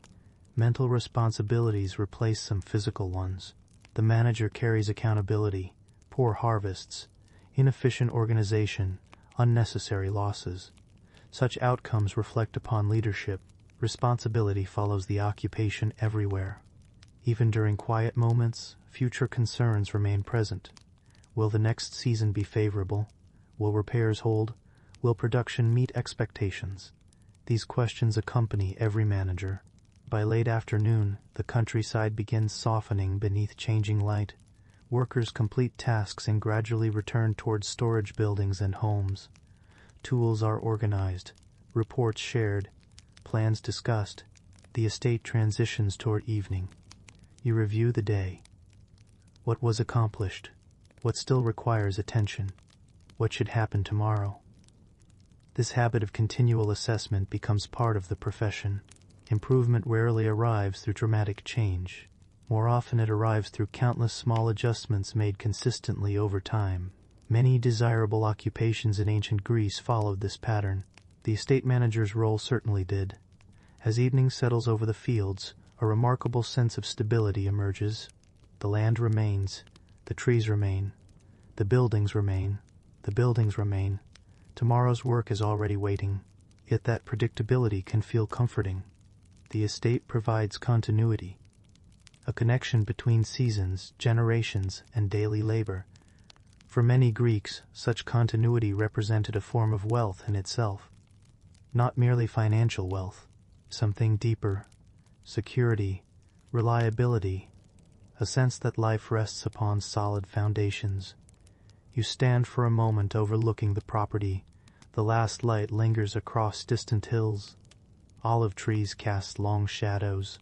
Smoke rises gently from homes preparing evening meals. The scene feels calm, unhurried, enduring, and you understand why the occupation earned respect.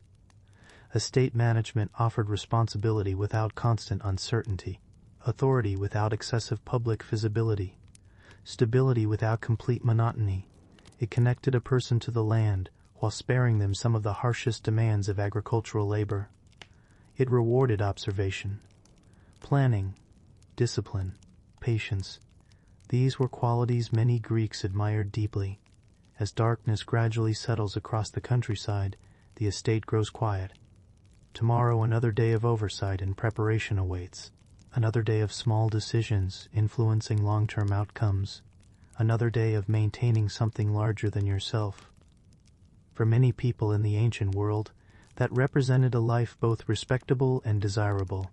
As we enter the final group of admired occupations, we leave behind the worlds of commerce, administration, and agriculture, and step into something older, something quieter, something woven deeply into the daily life of ancient Greece: religion.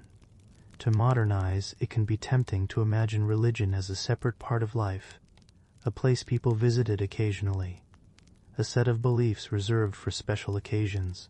For the Greeks, things were different. Religious practices touched nearly every aspect of society. Families performed household rituals, cities sponsored festivals, merchants prayed before voyages, farmers offered thanks for harvests, officials participated in ceremonies, athletes sought divine favor. Religion was not an occasional activity, it was part of the rhythm of existence. And because it occupied such an important place within society, those who serve religious institutions often enjoyed considerable respect. Tonight you find yourself among them. You are a priest and temple servant. The day begins before sunrise. The temple stands quietly against the fading darkness. Stone columns rise into the pale sky.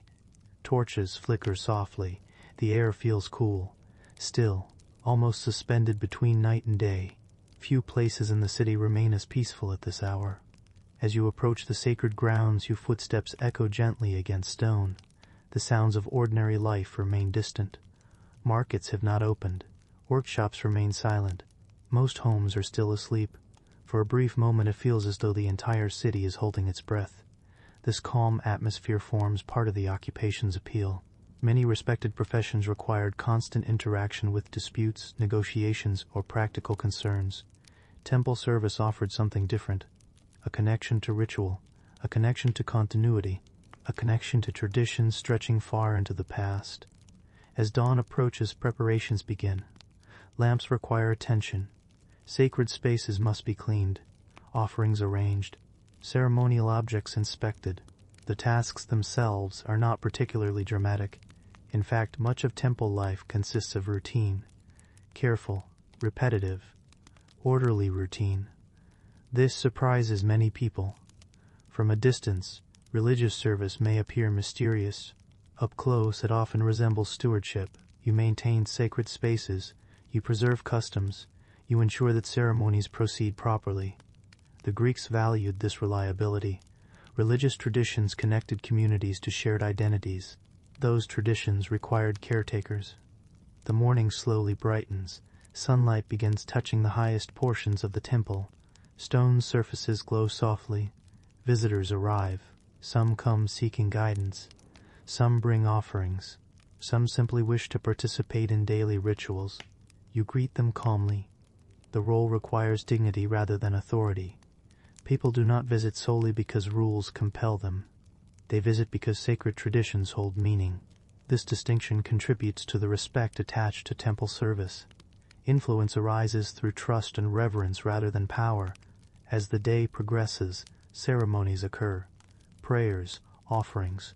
Observances repeated countless times across generations. The repetition creates familiarity, and familiarity creates stability. In an uncertain world, stability carries value. The Greeks faced many uncertainties: weather, disease, political conflict, economic fluctuations. No individual could control such forces. Religious practices offered continuity amid unpredictability. The priest helped maintain that continuity. This responsibility earned admiration. By midday, the temple becomes more active. Visitors arrive from various parts of the city. Conversations fill courtyards. Incense drifts gently through the air. Sunlight reflects from pale stone. Yet even during busy periods, the atmosphere remains remarkably different from the marketplace. There is less urgency, less bargaining, less competition. The pace encourages reflection. Many people find comfort within sacred spaces precisely because they differ from ordinary environments. The priest experiences this atmosphere daily. For some, that alone makes the occupation desirable. The surroundings themselves encourage calm. Yet temple service involves more than peaceful settings. It also requires knowledge, ritual procedures, sacred calendars, festival preparations, community traditions. Religious responsibilities often demand years of learning. A respected priest understands not only what should be done but why. This understanding allows traditions to survive accurately across generations. Again, we encounter a theme common to many admired occupations: preservation. Teachers preserve knowledge. Scribes preserve records. Estate managers preserve productive land. Priests preserve cultural memory. The Greeks placed considerable value upon such continuity. As afternoon unfolds, preparations begin for future ceremonies. Festivals require planning. Sacred objects require maintenance. Inventories require review. The occupation contains practical responsibilities alongside spiritual ones. Sacred institutions, after all, remain institutions. They require organization, resources, attention. The priest therefore balances symbolism with administration, reflection with responsibility, tradition with practical reality.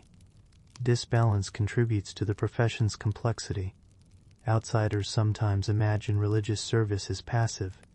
In truth, it often involves continual effort. Quiet effort, yet effort nonetheless. As the hours pass, another reason for the occupation's prestige becomes increasingly apparent: visibility. Temples occupy prominent places within communities. Religious festivals attract large gatherings. Priests become familiar figures. Their actions are observed. Their reputations matter. Respect accumulates through consistency, through dignity, through reliability. The community expects certain standards. Meeting those expectations strengthens trust. Trust strengthens influence. Influence strengthens respect. The cycle continues. By late afternoon, activity begins slowing. Visitors become fewer. The brightest hours of the day fade. Shadows lengthen across temple courtyards. The atmosphere grows quieter once again. You move through familiar spaces, completing final tasks. Lamps prepared, areas inspected, arrangements made for tomorrow. The routine repeats daily, yet repetition rarely feels empty. Each action connects to traditions older than any living individual. This connection creates a powerful sense of continuity. Many Greeks found such continuity deeply reassuring. As evening approaches, the temple becomes especially beautiful. Warm light reflects from stone surfaces. Torches flicker gently. The city beyond the sacred grounds continues its ordinary routines. Meals are prepared. Markets close. Families gather.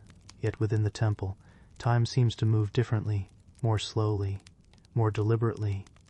The occupation encourages awareness of this slower rhythm. A rhythm measured not merely in days, but in generations. Standing within the courtyard, you reflect upon the nature of your work. You do not create wealth. You do not command armies. You do not negotiate trade agreements. Yet your role serves something many Greeks considered equally important: meaning, tradition, connection. Communities require practical systems. They also require shared stories and shared rituals. The priest helps preserve those things. This responsibility explains why temple service often attracted admiration. It offered stability, respect, purpose, a prominent place within the life of the community. For individuals seeking honor rather than wealth, few occupations seemed more appealing. As darkness gradually settles across the city and the final visitors depart, the temple returns to quiet stillness. The columns stand beneath the stars. Lamps glow softly. The air cools. Tomorrow the rituals will begin again. The same prayers, the same traditions, the same careful stewardship of sacred practices. And for many Greeks there was dignity in that repetition.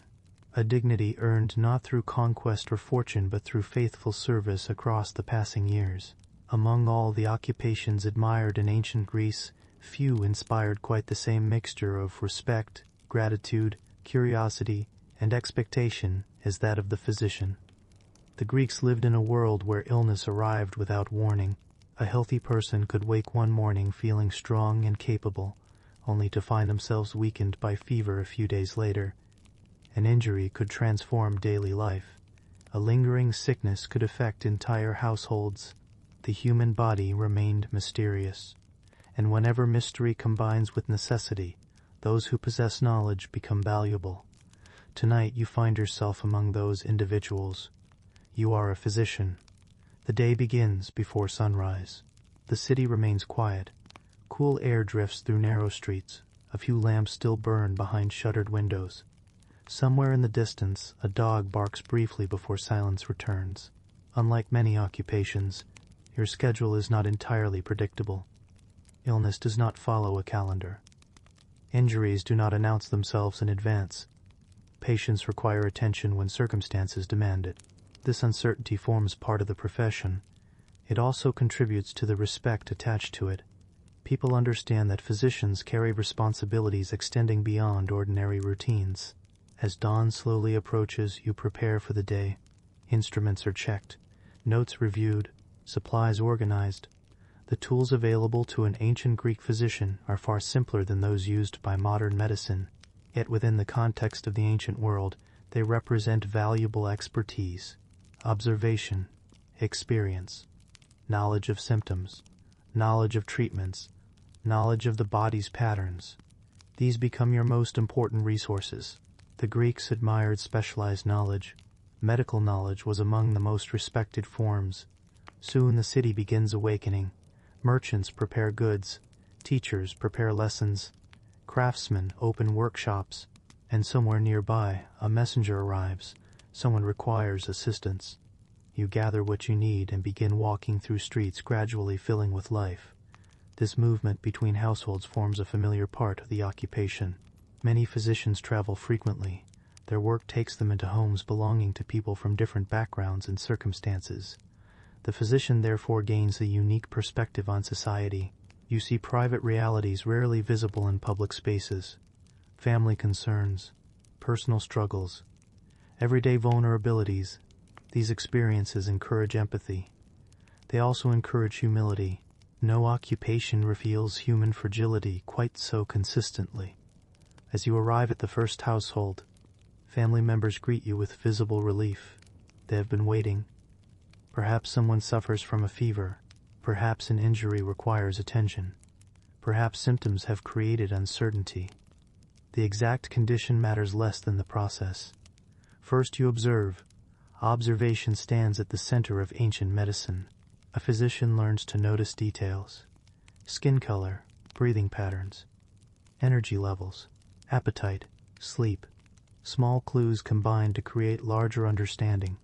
The Greeks often associated medicine with careful attention. The physician succeeds not through guesses, but through disciplined observation. Hours pass in this manner. One patient, then another. Questions asked, symptoms discussed, recommendations offered. The work progresses steadily, not dramatically, not heroically, simply through patient examination. Much of ancient medicine involved managing conditions rather than curing them completely. Relief, comfort, guidance, prevention. These goals mattered enormously. Communities valued physicians because they improved lives, even when perfect solutions remained impossible. As morning advances, you move through different parts of the city, wealthy households, modest homes, busy neighborhoods, quiet streets. Illness pays little attention to social status. The physician therefore interacts with a remarkably broad range of people. This broad exposure contributes to the occupation's influence.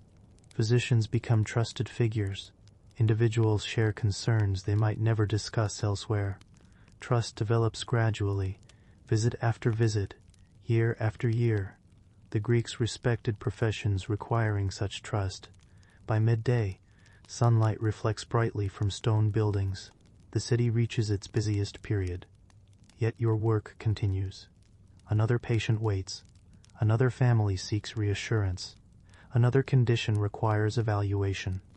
The pace can become demanding, not physically exhausting in the same manner as agricultural labor, yet emotionally and mentally demanding. Responsibility accompanies every recommendation, every decision, every conclusion. The physician understands this burden. A teacher influences future learning. A magistrate influences disputes. A physician influences health itself. Such responsibility naturally commands respect. As the afternoon progresses, you begin noticing another reason the occupation attracted admiration. It combined intellectual challenge with practical usefulness. Philosophy explored questions. Medicine addressed immediate needs. Knowledge produced tangible benefits. A person feels better, recovers more comfortably, avoids complications. These outcomes create visible value. Communities recognize that value quickly. The Greeks admired expertise capable of improving daily life. Medicine clearly fit that description. The occupation also offered opportunities for continual learning.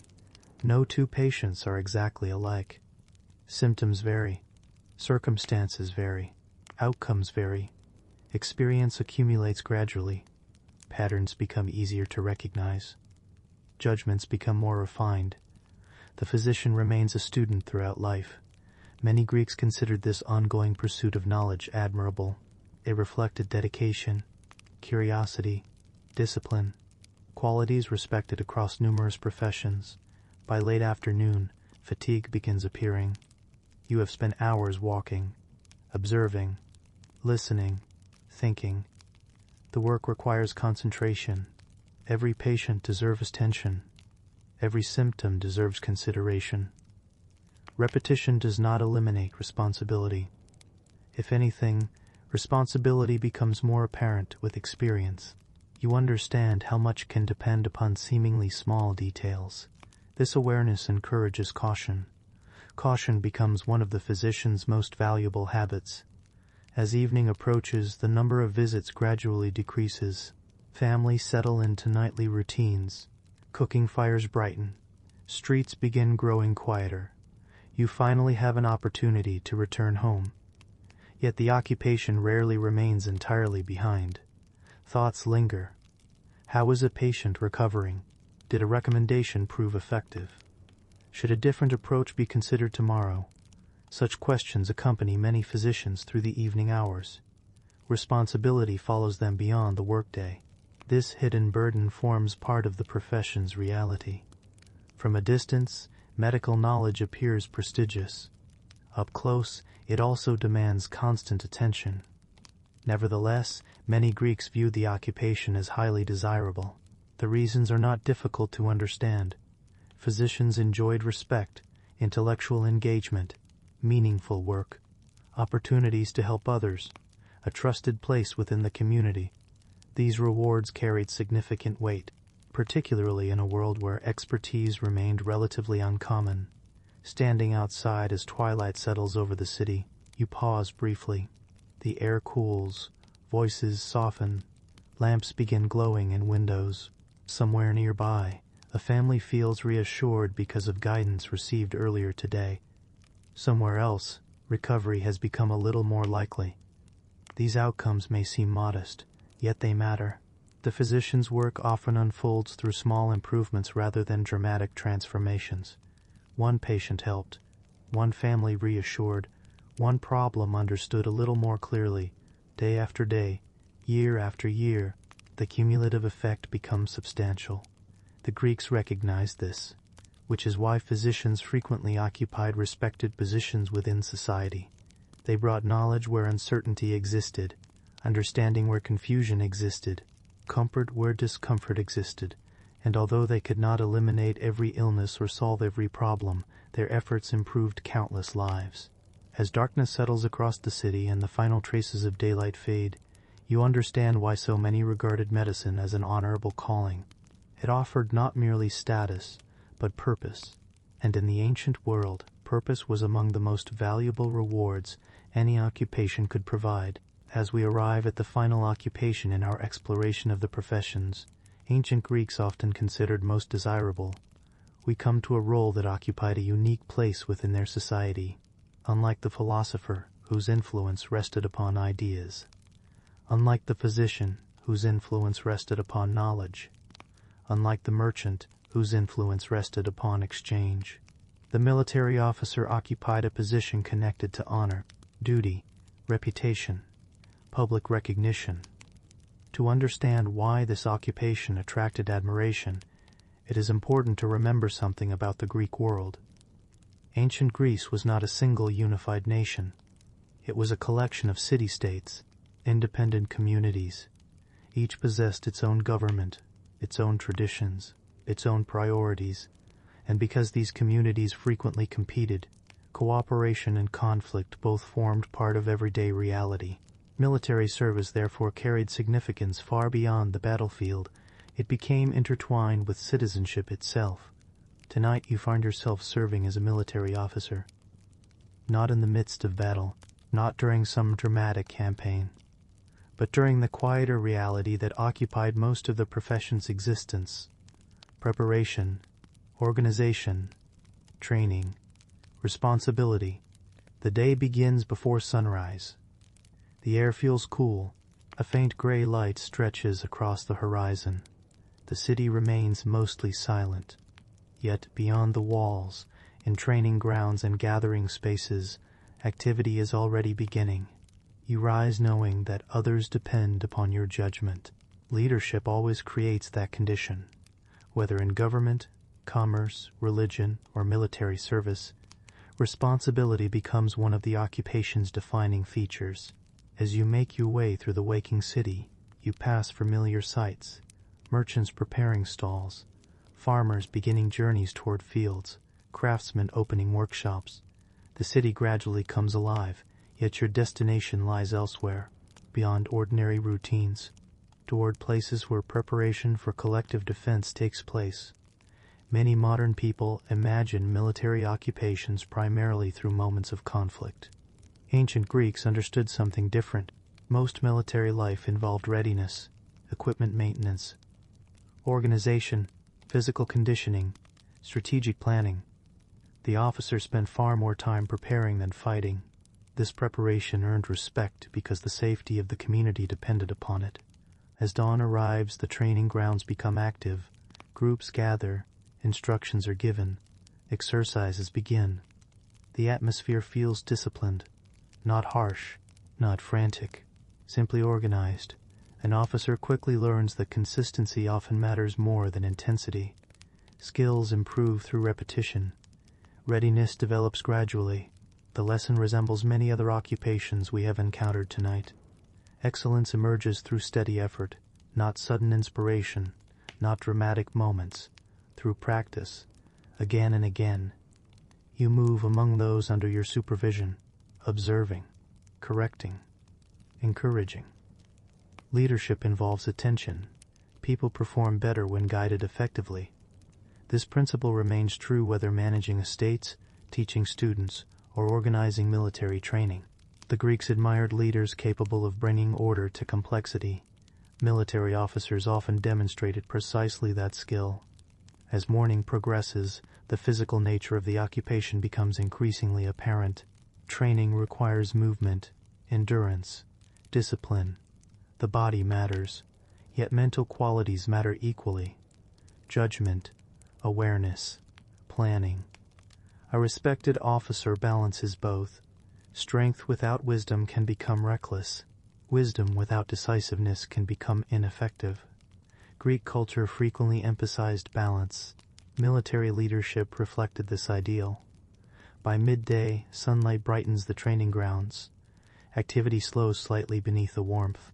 Discussions replace some physical exercises. Plans are reviewed, responsibilities clarified, future preparations considered. Contrary to popular imagination, officers spend considerable time communicating. Clear instructions prevent confusion. Clear expectations improve performance. Organization saves effort. The occupation therefore rewards thoughtful planning as much as personal courage. This combination contributed significantly to its prestige. The Greeks admired practical competence. Competence under responsibility attracted particular respect. As the afternoon unfolds, inspections continue. Equipment receives attention. Supplies are reviewed. Readiness is assessed. Much of this work appears ordinary, yet ordinary preparation often determines extraordinary outcomes. Experienced officers understand this reality. Success rarely depends upon a single moment. More often it depends upon countless earlier decisions made correctly. The same principle applies across nearly every desirable occupation we have explored. Preparation matters. Consistency matters. Attention matters. The military officer simply experiences these truths in a particularly visible form. Another reason the occupation attracted admiration was its connection to public honor. Citizens often knew their officers. Their reputation circulated through the community. Leadership became visible. Good decisions earned respect. Reliability earned trust. Service earned recognition. In a culture that valued reputation, these rewards carried significance. Of course, visibility also created pressure. Expectations remained high. Mistakes became noticeable. Responsibility could not easily be avoided. Such burdens accompanied the honor attached to the profession. Throughout the afternoon, you become increasingly aware that leadership often consists of small actions rather than grand gestures. A conversation, a correction, an observation, a decision made at the proper moment. The public may remember dramatic events. The officer understands that daily effectiveness usually depends upon quieter efforts. This realization brings the occupation surprisingly close to many others. Teachers guide students. Priests guide traditions. Physicians guide recovery. Officers guide preparation. Different responsibilities. Similar principles. By late afternoon, activity begins slowing. Training concludes. Equipment is stored. Reports are reviewed. Plans are finalized. The day gradually moves toward completion, yet leadership rarely ends entirely. Questions remain. Future concerns linger. Improvements can always be made. Responsibility follows the officer beyond official duties. This constant awareness forms part of the profession's reality. As evening approaches, you walk through the city once more. The atmosphere feels softer now. Markets begin closing. Household fires glow warmly. Families gather for evening meals. The community settles into familiar rhythms. Looking around, you recognize something important. Every occupation explored throughout this journey contributes to this scene. Farmers produce food. Merchants distribute goods. Artisans create useful objects. Physicians preserve health. Teachers preserve knowledge. Priests preserve traditions. Officials preserve civic order. And officers help preserve security. Society depends upon all of them. The Greeks understood this interdependence, which is why their most admired occupations often shared common qualities: responsibility, skill, discipline, service. Reputation earned through effort. Standing beneath the fading light, you reflect upon the profession. It offers visibility, respect, opportunity for distinction, yet it also demands sacrifice, patience, preparation, accountability. These realities prevent the occupation from becoming merely glamorous. Instead, they make it meaningful. The Greeks often admired occupations not because they were easy, but because they required excellence. Military leadership certainly fit that description. And so, as darkness settles across the city and the final sounds of the day begin fading into the night, Our journey through the most desirable occupations of ancient Greece quietly approaches its end. We have walked beside philosophers and teachers, scribes and magistrates, diplomats and merchants, artisans and estate managers, priests and physicians, officers and civic leaders. Each profession offered different rewards, different challenges, different forms of respect, yet together they reveal something important about Greek society. The occupations most admired were rarely those associated with simple comfort. Instead, they tended to combine personal achievement with service to something larger.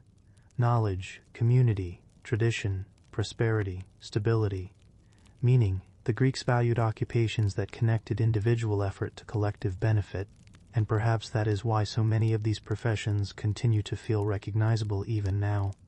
The tools have changed, the cities have changed, the world itself has changed, yet the qualities people admire often remain remarkably familiar: patience, competence, wisdom, integrity, responsibility.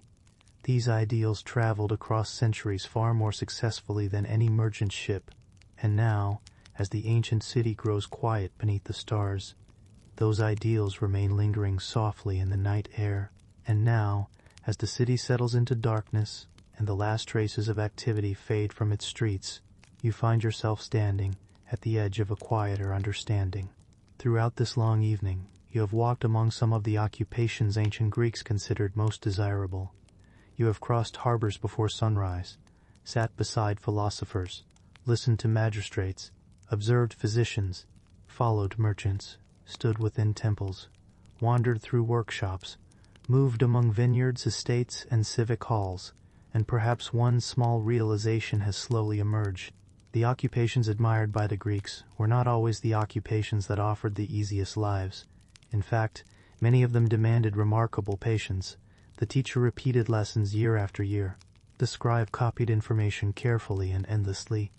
The artisan refined the same skills for decades. The physician carried responsibility into every household visited. The magistrate listened to disputes that often seemed impossible to resolve completely. The diplomat traveled uncertain roads and uncertain seas. Even the wealthy estate manager lived according to seasons that refused to be hurried. Again and again, the pattern appeared. Respect followed responsibility, honor followed discipline, admiration followed competence. Not perfection. Competence. The Greeks understood something that people occasionally forget. Most meaningful achievements arrive slowly, almost quietly. A single lesson rarely creates a great teacher. A single decision rarely creates a respected official. A single object rarely creates a master craftsman. Instead, years accumulate. Days accumulate, small actions accumulate. Eventually a reputation forms, not all at once, not dramatically, gradually, like water shaping stone. As you look across the sleeping city, another realization begins to take shape. Many of the occupations we explored no longer exist in exactly the same form. The ancient scribe has largely disappeared. The temple servant belongs to a very different religious world. The envoy travels through systems transformed by centuries of change. The estate manager oversees landscapes altered by new technologies. Yet despite these changes, much remains surprisingly familiar. People still teach. People still heal. People still negotiate. People still build. People still organize. People still preserve knowledge. The tools have changed. The responsibilities often remain. And perhaps this explains why the ancient world never feels entirely distant. Beneath differences in language, clothing, architecture, and technology, familiar concerns continue appearing. People seek purpose. People seek security. People seek recognition.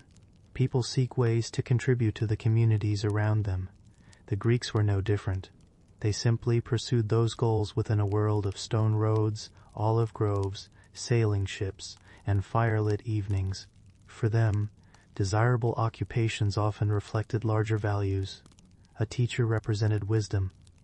A physician represented understanding. A magistrate represented fairness. A merchant represented opportunity. A priest represented continuity. A military officer represented duty.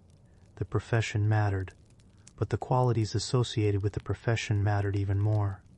And perhaps that is the most revealing lesson hidden beneath all these ancient careers. The Greeks admired occupations because they reflected character. Not merely status, character. A respected individual demonstrated judgment, patience, self-control, competence, reliability. Again and again these virtues appeared. Again and again they earned admiration. As the night deepens, you imagine the city becoming quieter still. The harbor has fallen silent. Ships rock gently against their moorings. The marketplace stands empty beneath moonlight. Workshop doors remain closed. The temple courtyards are calm. Household fires burn lower. Families sleep. Children dream. The officials, merchants, artisans, and teachers we have followed throughout this journey have finally ended their day. Tomorrow they will begin again. The same streets, the same responsibilities, the same routines, and yet those routines never felt meaningless to them. Ancient life demanded repetition, perhaps more repetition than modern people often experience. Tasks returned daily, seasonal cycles returned yearly, traditions returned generation after generation. Many occupations required accepting this rhythm rather than resisting it. The teacher taught another lesson. The farmer inspected another field. The physician visited another patient. The artisan completed another object, again, and again, and again. Yet within that repetition purpose emerged. Not because every day was extraordinary, because most days were ordinary. The Greeks lived close enough to uncertainty to appreciate stability. Harvests could fail. Storms could arrive. Illness could spread. Trade routes could change. Political circumstances could shift unexpectedly. Against this background, occupations that created order became valuable. People respected those who could provide reliability in an unpredictable world. Perhaps that respect feels understandable even now. As you continue standing within this imagined city, the sounds become softer, more distant. A faint breeze moves through narrow streets. Moonlight rests upon stone walls. Somewhere beyond the city, olive trees stand quietly beneath the night sky. The sea reflects scattered stars. Nothing is hurried. Nothing demands immediate attention. For a moment, time itself seems slower, and perhaps this is one final gift offered by history. Ancient people often remind us that not every worthwhile thing arrives quickly. Not every important task feels exciting. Not every meaningful life appears dramatic. Sometimes significance emerges through consistency, through showing up each morning, through practicing a craft, through helping others, through fulfilling responsibilities, through preserving knowledge, through serving a community. The Greeks recognized these quieter forms of achievement. That recognition shaped the occupations they admired most. Now the city grows quieter still. The philosopher has extinguished his lamp. The physician has returned home. The merchant's accounts have been closed for the evening. The magistrate's decisions must wait until tomorrow. The artisan's tools rest peacefully within the workshop. The priest walks slowly through the temple grounds one final time. The officer reviews tomorrow's preparations before sleep. Each life follows a different path, yet each path contributes to the same larger community, the same city, the same world, and perhaps that shared contribution mattered more than individual success alone. As your thoughts begin drifting more gently, you may notice how far we have traveled together tonight. From schools and libraries, to marketplaces and harbors, from temples and estates, to courts, workshops, and training grounds. Each occupation opened a small window into daily life. Each revealed another piece of what the Greeks valued. And now those windows begin closing softly one by one. The streets empty. The conversations fade. The harbor darkens. The lamps grow dim. Only the stars remain above the sleeping city.